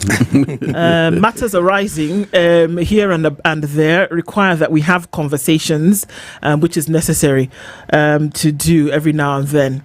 And we want to welcome you to the Situation Room with today's proverb. As you may know, CT Muga is not here. He's not here. But when he does go around the African continent, it is possible that what he's doing currently is doing his collection around the continent, and then we'll see what he comes back with. But in the meantime, he's left us with proverbs that come from a country that had a man at the helm of the leadership who perhaps delivered a blueprint for African unity, but was not allowed to live it out. What country do you think this might be? This must be Libya. Ah, fantastic. We're on the same page. Yeah. Right? Yeah. So the proverb for today, if you'll do us the favor of interpreting it according to you, is walk as far as you can in sandals before you get good shoes. Walk a long way, rather, in sandals before you get good shoes. Okay. What do you make of that? I think I just want to think of hard work, that success takes time, but you've got to work for it. You've got to do something in order to get somewhere. That's what I could possibly think about it. Yes. Oh, there you go. Siti always says the good thing about an opinion, or rather an interpretation of opinion, is that you can never be wrong. You're wrong with it. Because it is just that, your opinion. Okay. All right. So we're getting into a conversation around ending impunity and corruption. Just when we say that thing, and people will say it is impossible. It is impossible to end it. Forget about it. Let's talk about something else. But let's look at it from a rule of law perspective when it comes to holding and making people accountable to the law. There is a feeling, whether it is said, whether it is overt, whether it is just believed or conceptualized, that nobody can hold you down to the law. A lot of people do feel that once something comes, we will deal with it as best that we can. I want to hear your perspective as we get into this. When it comes to the rule of law and accountability to it, And we're saying that we want to end corruption and impunity and all of this. Can we head there with the feeling or the reality that a lot of us feel as though we are above the law? Can we really get there? Yes, maybe before I answer your question directly, perhaps we need to think of what is the rule of law. Okay. And there are two ways of looking at it. The narrow one is everyone is equal before the law. So everyone is under the law. It doesn't matter your status.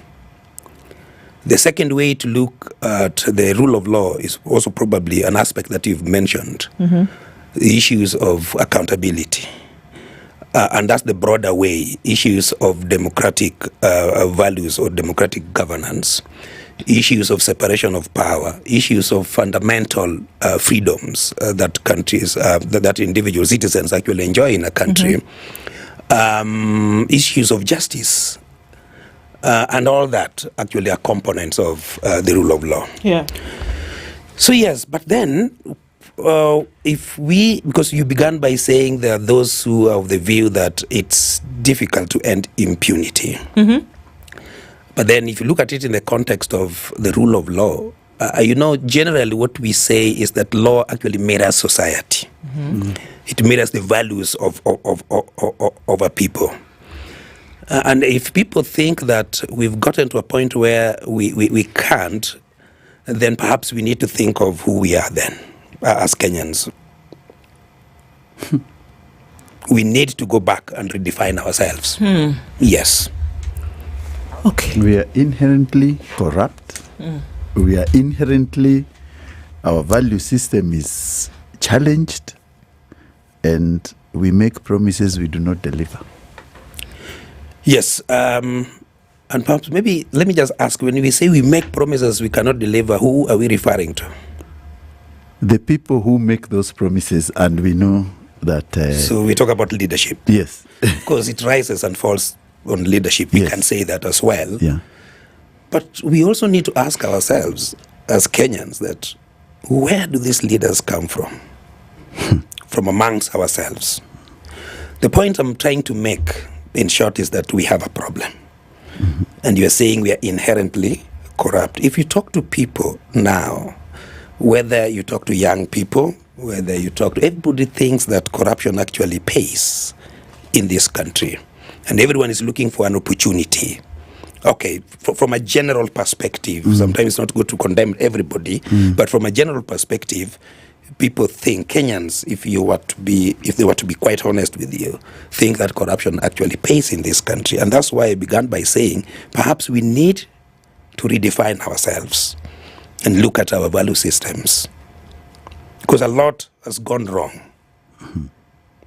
But the value system we are talking about is the value system which, if you look at the agencies which try to investigate corruption, especially the anti-corruption and the prosecution and the legal justice, is as broken down as a system that is not even existent, because the people they arrest, and if the media reports the next day, we are charged, because even the reports which they had presented in court are not genuine, are not accurate, and there was no clear definition of whether it is corrupt or not. Yes, but that's the hallmark of a corrupt system. That's what it is. Let's begin from even our education system. You have people who will tell you, young people will tell you that they were given leakage when they were doing KCPE. And who are involved? Their parents, their teachers, and government institutions. For example, you can talk about NEC, because there was a time in this country that corruption was a multi-billion industry. Yeah. So this particular individual, a young soul, has been given a leakage. He's passed, he's gone to high school, he's given a leakage. Yeah. He comes to university, and probably the same thing. Then this is now the person who is either an MP, minister, president, an official of the anti-corruption, a judge in court, a prosecutor. What do you expect? Corruption. And they've come in through a system where from the very beginning, it's okay. So, I mean, this is interesting. So if we break it down, that you come in at that point where a decision is made for you, by you, in collaboration with you and your parents, whatever, to buy an exam. Yes. To bribe a teacher. Yes. At that point, when we talk about, we point fingers usually, isn't it? And we say, well, government is corrupt. Somebody in government has stolen money. Somebody has done that.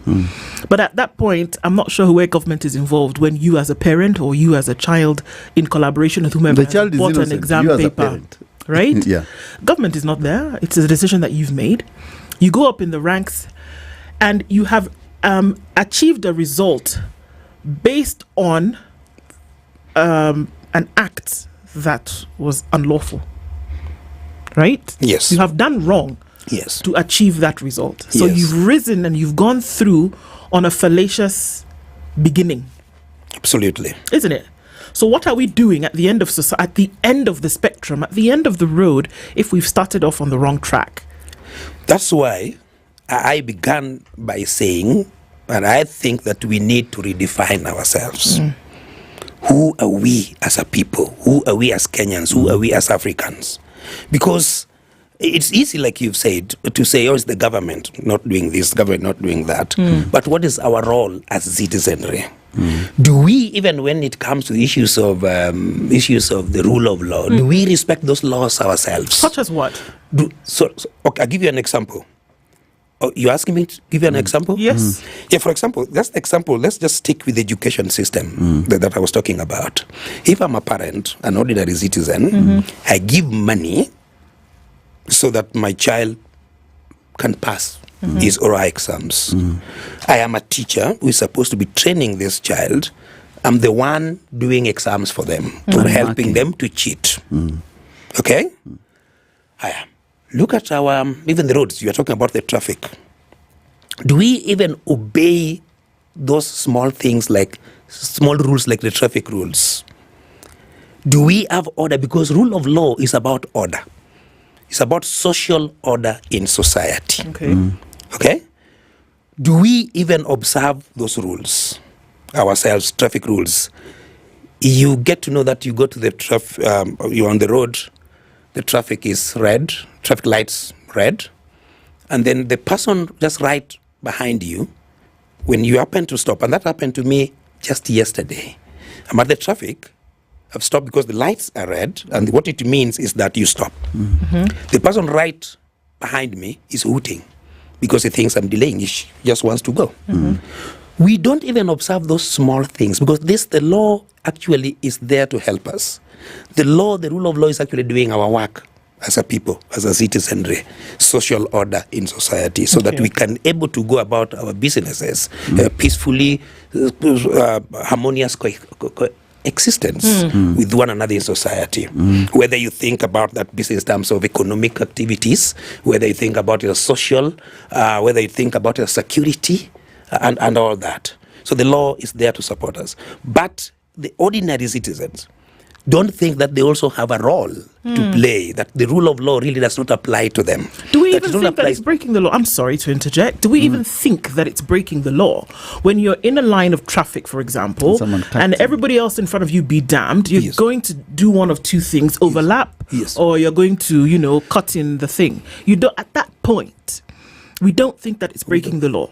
But if we sit down later on and we see, oh my goodness, somebody has been caught with 2 million shillings in their house and that they might be that they might be corrupt, in that moment, that's breaking the law. This other thing that we may have been involved in, doesn't compare in any way. Yes. Absolutely. And that's where the problem begins. I know I'm going to talk, we probably will have a time now to talk about these leaders because they also bear greater responsibility, but they come from society. So the point I'm trying to make is to show that the problem is about the people, the citizenry. We cannot absolve them because the rule of law is about the citizens, the ordinary citizens, and the leaders. It's about the leadership and the people. So what is our role? We are always quick to blame the leaders. Yes, I know, I said it rises and falls on leadership. That's very important, and we cannot run away from that. But what do we do as individuals, citizens? Every time somebody tries to do something right, then it becomes a minority. in terms of the public opinion. So look at even the border industry, for example. Do they even obey those traffic rules? Do they even in their mind, if you look at them? And yet when we talk about law, and the rule of law, we say law mirrors society. To what extent are these our values, even when we talk about the rule of law, when we openly disobey them? So, Daktari, you see, that brings us to then punishment. Because you see, if you disobey the law, there must be punishment. Yes. And the punishment must be commensurate to the level of the corruption, for example. Yes. The government of Kenya today, we've seen people who've stolen billions in court cases. The fines they are given is a mockery to justice. Because how would a governor steal 1 billion shillings and you still fine him 20 million or 10,000 or 10 million? Yet you know for sure the public resources the person took and invested in private property, land, and you can see where they are, which you can confiscate and return to the government or return to the people, and you don't. A broken system. A broken system in the sense that, and it's the corruption that we are talking about. It seems to me that even though we are saying that there's equality before the law, humanity seems to me as a quality not shared by all. What do I mean? If I'm powerful, then I'm more favored. The system, whether it's the legal system, favors those who have the money. Yeah, because the justice system favors the powerful in society. So we are not equal. In theory, yes, equality before the law is very fundamental because it's one of the hallmarks of the rule of law. Very important. But are we equal? No, we are not. Because if I have money, I'm a governor, for example, the example that you're giving, I am able to pay and interfere with investigations. So that sometimes it's not even about the court. Because the court of law sometimes will have to deal of, not sometimes, but we'll have to look at the facts and the evidence before it. By the time that facts and evidence gets to the court, it's already been altered. What does the court do? Or sometimes, because I'm able to pay to interfere with investigations, as it were, I'm also able to buy justice, as it were, so that I get a favorable. An ordinary person, an ordinary Kenyan who does not have money is not able to. I'll give you another example on that. Last year, when we had protests in this country, the Gen Z's protests, there were summonses that were issued by the court to the then Inspector General of Police. Did he go to court? No. 7 of them. Yeah. He did not appear. Would that so happen to an ordinary citizen? No. No, not. And then the court sits, makes a finding, convicts this guy, but then gives him time that if you come and apologize, then we will not. And indeed he went, even after the notice that he was given had expired. And he still went, and he was left. He was off the hook. That does not happen to ordinary Kenyans. Today in this country, we have people, ordinary Kenyans, in jail, in prisons, for crimes that they never committed. Or even if they did, Daktari, and I think this is the thing, that when we look at the disparity, then on the social spectrum, this is where we have an issue. Yes. The case of a woman who, it lives rent-free in my mind to this date, of a woman who, had a small business next to, of course, it was here off Thika Road. And she had a paper bag of rubbish. She dumped the paper bag on the side of the road. She was arrested for that. And this is somebody who does not make 1,000 shillings a day. She was arrested for that, and she was asked to pay a fine of 150,000 shillings, failure to which she was going to be locked up. She was locked up, and it took the it took, the activities of many people to then put bail together for her, which was, I believe, 20,000 shillings or something to that effect. So, I mean, she was locked up for a couple of days. Mind you, she had a baby on her back in this instant. And bail being paid, she did eventually come out. But the thing was that here you are with this woman who was dumping garbage on the side of the road, and many could argue, well, was there a dustbin anywhere near for her to do that? No dustbin. There was no dustbin. Was there a designated garbage dumping site in that area? Zero. There was not. So she was going about her business, trying to, make ends meet.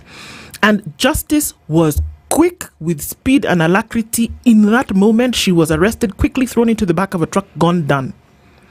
So when you talk about those disparities, and I never want to justify any kind of wrongdoing, but when you look at those disparities, you know what?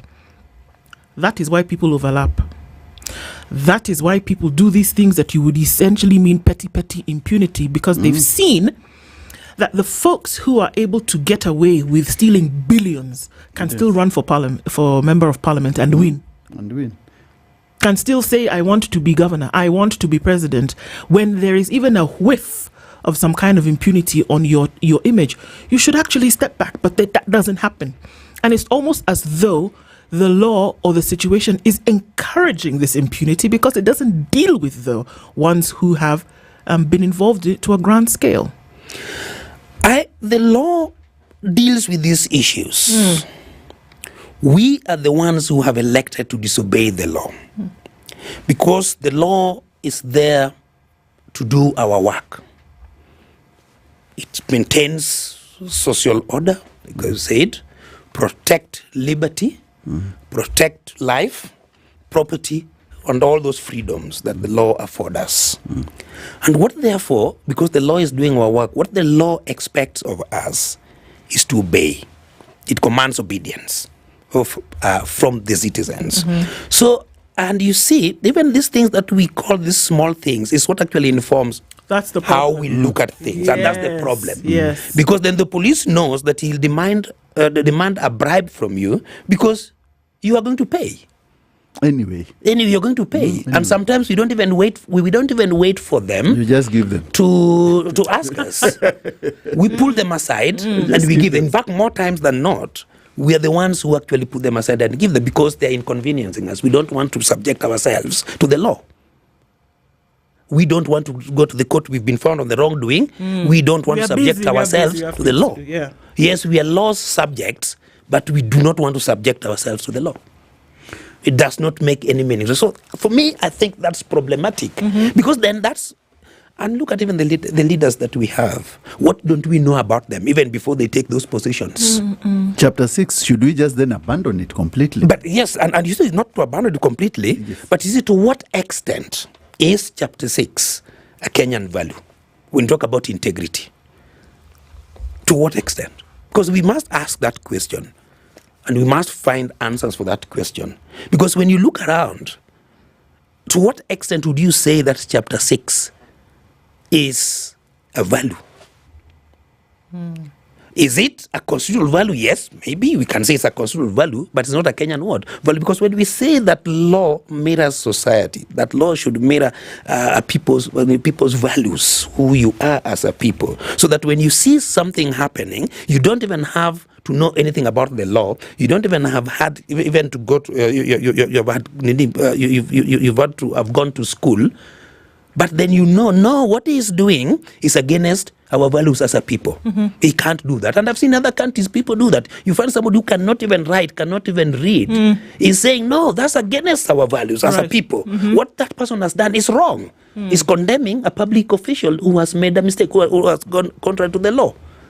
Okay. How come that in this country, we do not even care? We have even gone to the extent that if a politician, is accused of or is arrested because of corruption, then we say, he is our son.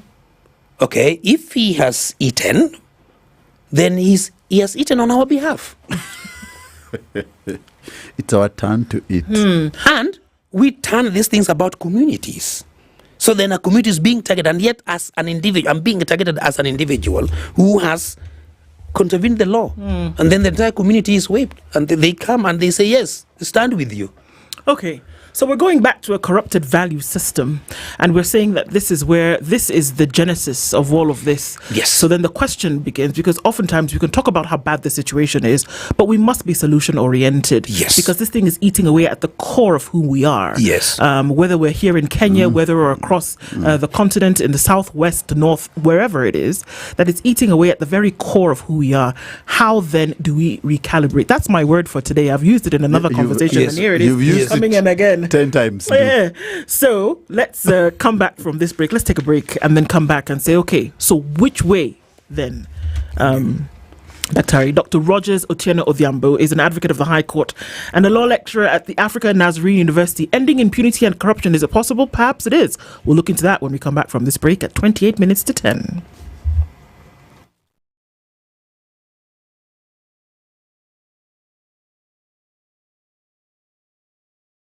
This is the Situation Room. The mature, intelligent talk every morning. Spice up yourself.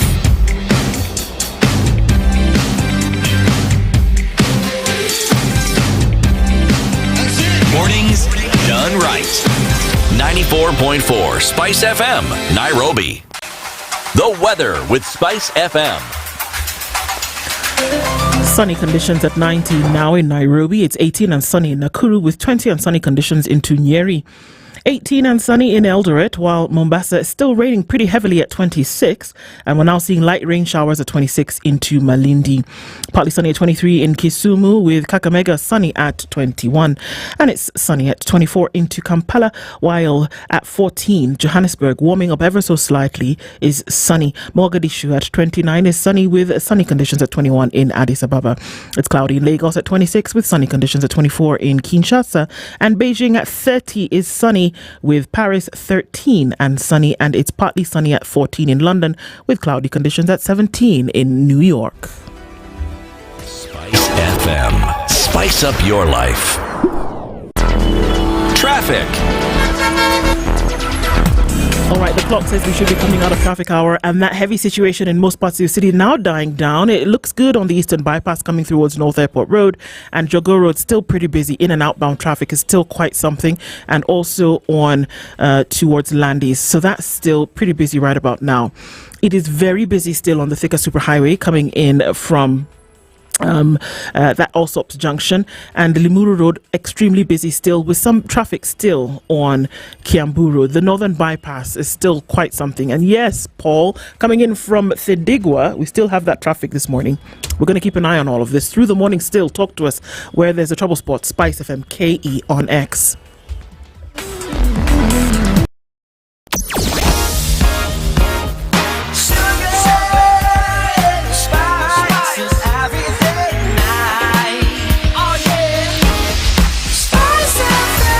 Spice up your life. Mature, intelligent talk every morning. Spice up yourself. Dr. Rogers Otieno Odhiambo is our guest this hour, and advocate of the High Court as well as a lecturer at the Africa Nazarene University. So we talk about these issues of impunity and corruption. They say we want to end them. This is not right. How much money is lost? We've been given figures. Who was arrested? Kind of thing. We look and we said it's across board. But we say this cannot continue anymore, and we must be solution-oriented in our discourse. How?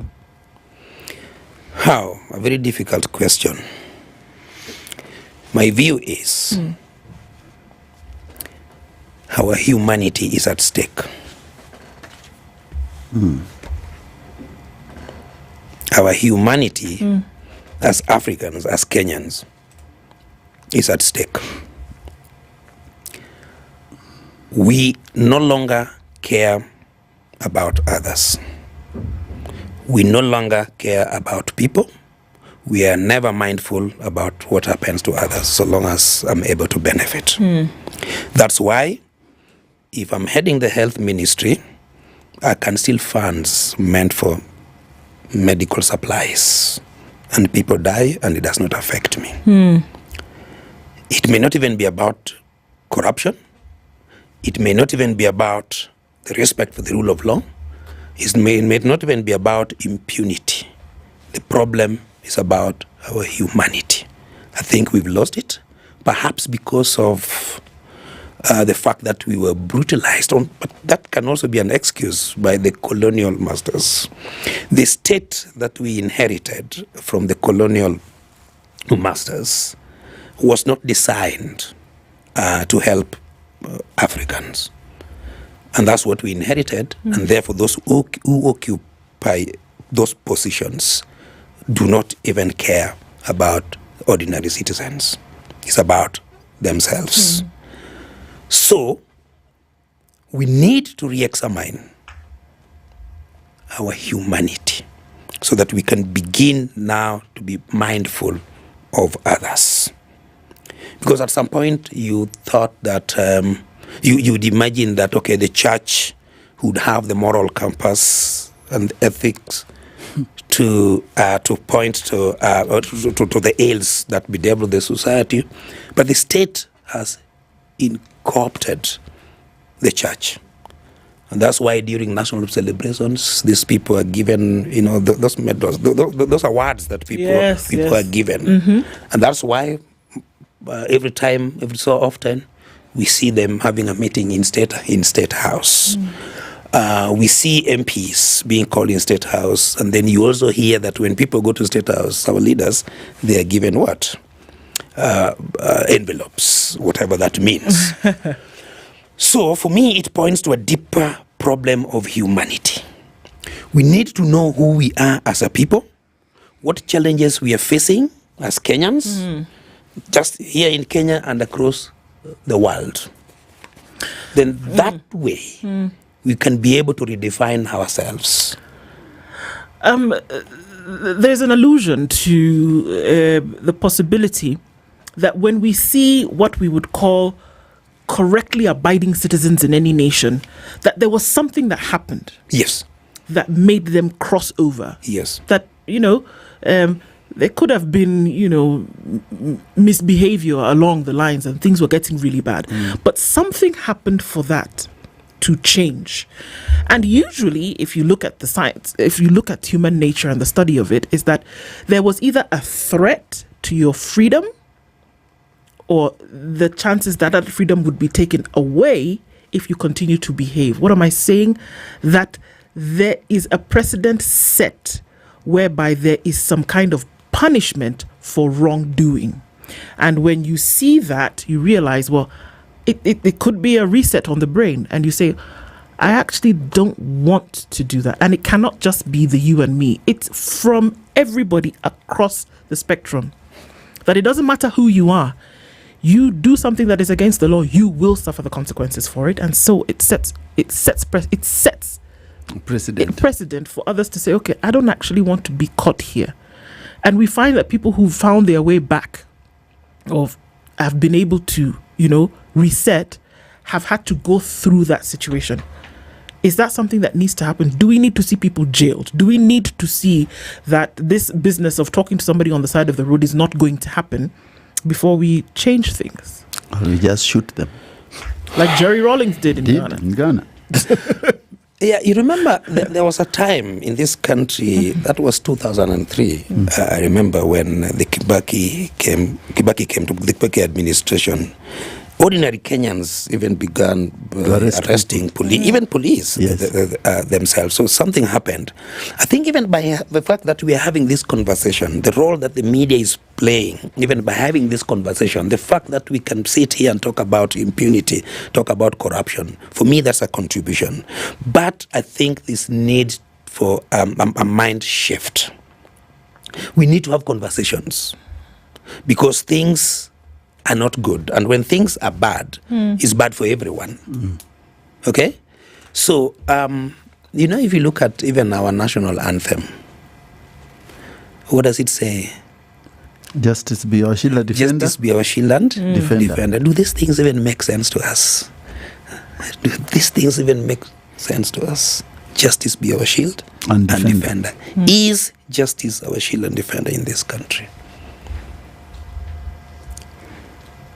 So, I think that we need to have a conversation. And of course, Kenyans are having a conversation. But we need a critical mass. I thought last year when the youth, the young people of this country, the Gen Zs, started talking and said no to the finance bill, even though the leadership at the time did not listen to them. The MPs, because they were directing their anger to the MPs and saying, please do not pass. They didn't care. And that, in my view, has created some anger, a sense of anger in Kenyans. And what I would wish to see happening is that anger increasing so that we are able to hold these leaders into account. And when we can be able to hold them into account, you see, some of them even ran away. They even switched off their mobile phones because of the anger. Some could not even go to their to their villages because of the anger. So, but the situation has to be so bad.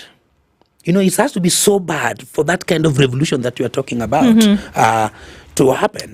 It's got to be so bad. Maybe we are headed there, maybe not. Well, I mean, what happens in jurisdictions whereby we keep using, and look at what we do often.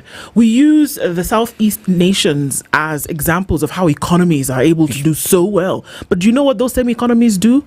They jail corrupt presidents. Yes. Not corrupt people walking along the side of the street. They send them to jail. To jail, yes. For significant years because of things that they did while they were in office. Yes. Look at Korea when you want to talk about, it's so great because they're one of the Asian tigers. Guess what they do? They send former presidents to jail for things that they have done. Look at Brazil, one of the upcoming economies in the world, who has sent a former president to jail for what they did.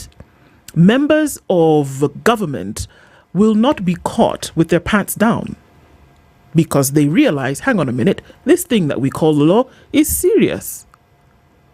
Is that not what needs to happen for us to take this thing seriously? Yeah, that needs to happen, but that's not going to happen until we understand who we are as a people.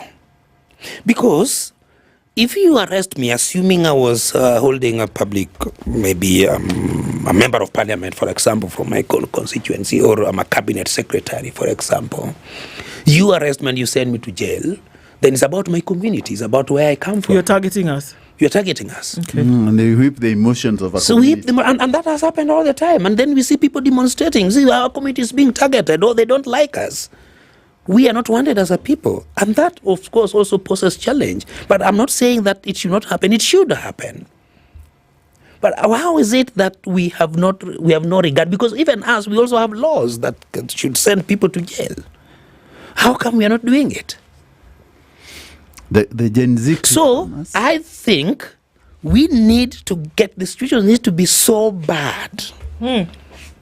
It's bad, but it needs to be so bad so that we can have a critical mass.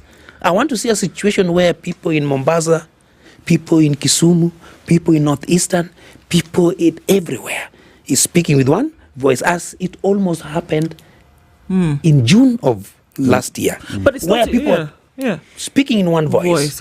But where are we now? We went back. Is it impossible, though? Is it impossible? If CT were here, he would remind you of a time. In fact, by the way, CT normally says, we like our corruption. We like it because if we didn't like it, we wouldn't practice it the way that with this impunity, we enjoy it. Yes. CT reminds us of a time where the nation banded together during the time when John Mishuki said, you see this misbehavior that we see on the roads with public service, it ends today. People were ready to walk to change the status quo. The matatu, yes. People said we will wear seatbelts. People said we will do what? We will do it if we have somebody who is pointing us in that direction. We will abandon this bad behavior and we will abandon the people who are perpetuating it. So it's not impossible. Such things can actually happen. But there doesn't then need to be somebody who's going to stir the waters, as it were. But who is this somebody? Well, I mean, are you telling me that in Kenya, we do not have people who can actually stir the waters, as it were? Do people want to elect these people? Are you telling me, because I don't believe that we do not have good leaders in this country. And let us just look at the kind of leadership, the kind of leaders that we end up with. And people know. Let's look at where I come from. If you are running for MCA to be a member of parliament, for example, I've had cases where people say, hey, so-and-so is very good and actually means well. And I think he can actually help us, but he doesn't have money. So whose problem is it? This thing is more complex than we think. Because if Mishuki, the late Mishuki, may his soul rest in peace, showed us the direction. And we thought we almost got there. How come we are back? How come we were worse than we were before? Isn't that human nature, though? Look at even in time immemorial. Look at even when the Israelites were leaving Egypt. Let's use as an example. Moses led them. Moses went to the mountain for a moment. Okay, not a moment. It was said to be a very long time. Yes. He went to the mountain to pray and come back with. By the time he came down, the same people that he had led out were doing things. They were rubbishing all over the place. Is it not the nature of human beings that you need somebody who will corral you, even if you have a feeling of the right way to go in your mind? And that's where, in my mind, the element of benevolent dictatorship comes into play. You need somebody to whip you into action. Otherwise, left to your own vices, you'll do rubbish. I also think, I agree with you absolutely. But I also think that we need perhaps an education system that would impact or inculcate what we call it, patriotism. Values. Patriotism as a value. Okay. We talk about it, it's one of the values in the Constitution, but then we do not reflect it as a people. So we have to love our countries enough to stop doing some of this. Look at the Chinese, for example. China, a few years ago, about 30, 40 years ago, sat down and became and decided on agenda for the Chinese people. And they said that by 2020, we need to have 20 million Chinese in Africa, permanent residents, because we have no space in China. But when you go there, when you go to the African continent, don't trust their banking system. Bank your money back here. Back your money back here to make life more meaningful for the Chinese people in China. It takes a different kind of mindset to deal with this kind of things that we are talking about. Look at UK, for example. If you are running for a political position, you want to become a prime minister, and you fail, you give space for the next person. It's not because the law says that you've got to do so. You just let someone else. You let, because I failed, I did not deliver, I am going. Again, if look at this guy, what is his name? The guy who led the no campaign during the Brexit. The former Prime Minister, David Cameron. David Cameron. He did not want the UK to leave the European Union. He was the Prime Minister at the time. His side did not win. He led a no campaign. What did he do? He left. Look at Theresa May. He made promises during the campaigns. When she got to power, she said, I realized that I could not be able to do what? To fulfill the promises that I made to the British people. So my position is not tenable. I have to do what? I have to leave. In the UK, again, talking about the rule of law, Boris Johnson was, during the COVID period, the rule was that you cannot hold, you cannot gather. Then he held a private party. What happened? He had to leave. Can that happen in Kenya? Can that happen in Africa? Over my dead body. I believe somebody even So said there's it. something wrong. And that's why I am insisting. It's not even about, we have enough laws in this country, if you ask me. We have enough laws in this country. It's not that we do not have laws. It's not that we do not have laws. We do. But it's only that we do not regard those laws that we have. And that's why, for me, I think that we need to go back to deal with our humanity issues. Let me ask you a question, and that's why I'm also talking about patriotism. If, say, after this show, your cell phone develops a problem, and you walked out of this building, and you find, say, 2 white technicians, 7 black technicians, and, say, 4 Indian technicians, where would you take your phone for the service? An Indian technician. Why not a Kenyan? And majority of people will actually queue waiting for the white technicians to sort them, or Indian technicians, but not Kenyan technicians. Why? Okay, why Indians? Because Indians have that. If you look at the development area in that phone, they have really come up with that. And they've made it known. So why are we saying so? It's because, again, there are issues that we have Mistrust. as a people. Our mistrust is quite Number high. one, issue of mistrust. Issue of hate. And issues of pity. We don't even think that we are good enough, that we can do anything. And that's why today, you go to the treasury, you find advisors, white people, coming to advise government on how to reform economy. And defend. You go to various ministries, you have white people as consultants, because we do not think that we are good enough to do anything on our own. How do you expect somebody who has inherent hate for you to help you how to do things? No. So when you're talking about that critical mass, let me take you back to that critical mass of Gen Zs. If you go to the city center nowadays, you'll find so many young people who have nothing to do. And I think if you look at the way societies change and that social structure, is that this mass of people will actually come to force people who are formulating these laws to make laws which can make them get employment and work. So I think that if you are looking at that critical mass, I think it is developing. There are many people out there are questioning, and the social media and the networks are there. People are talking. Yes. I think what we don't have is a skill set to push it to the next level and tell the government, the way we did with the finance bill, you either shape up or ship out. Yes, and perhaps we need to talk more. We need to have those kind of conversations. And that way we will come to a situation where we can say, yes, who are we then?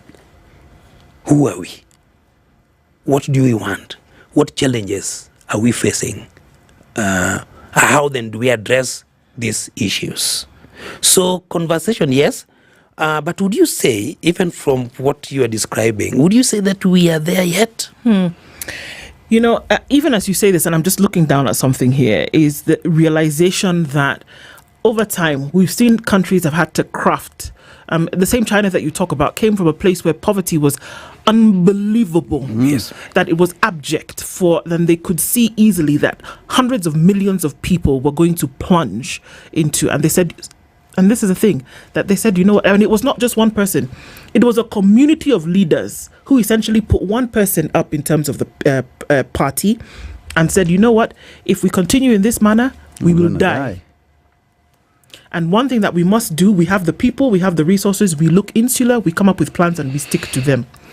And this is what I'm saying, that it must take, and I think that at some point, you can force a situation whereby you can revalue things. Can you not? Because if we wait for people to make the decision on their own to say, well, okay, maybe next year I'll start to value my Africanness or start to value my Kenyanness or my Nigerianness or whatever, it is never going to happen.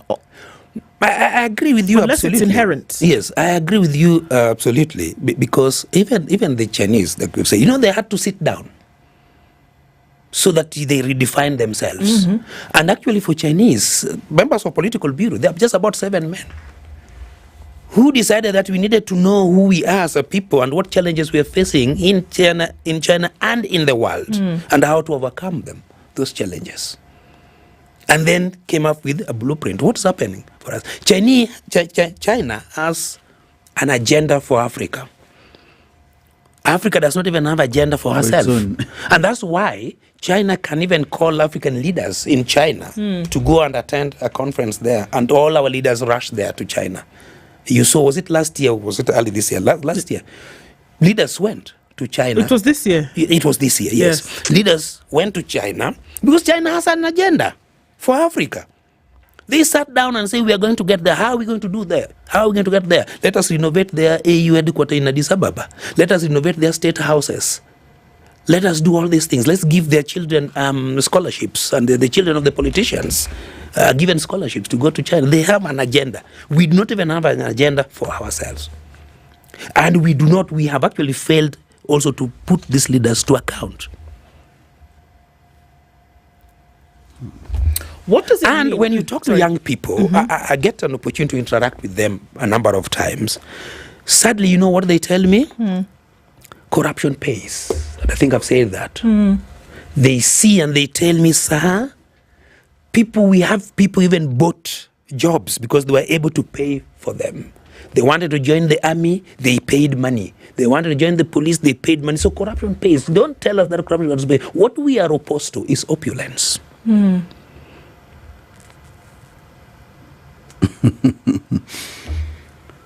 But if they are paying to get the position they are paying to get, and we are saying that they are rejecting opulence, but opulence starts from employment. Yes. So I think if the young people that are not being honest, I think we have to be very truthful with ourselves and agree that if it's corruption, we end it.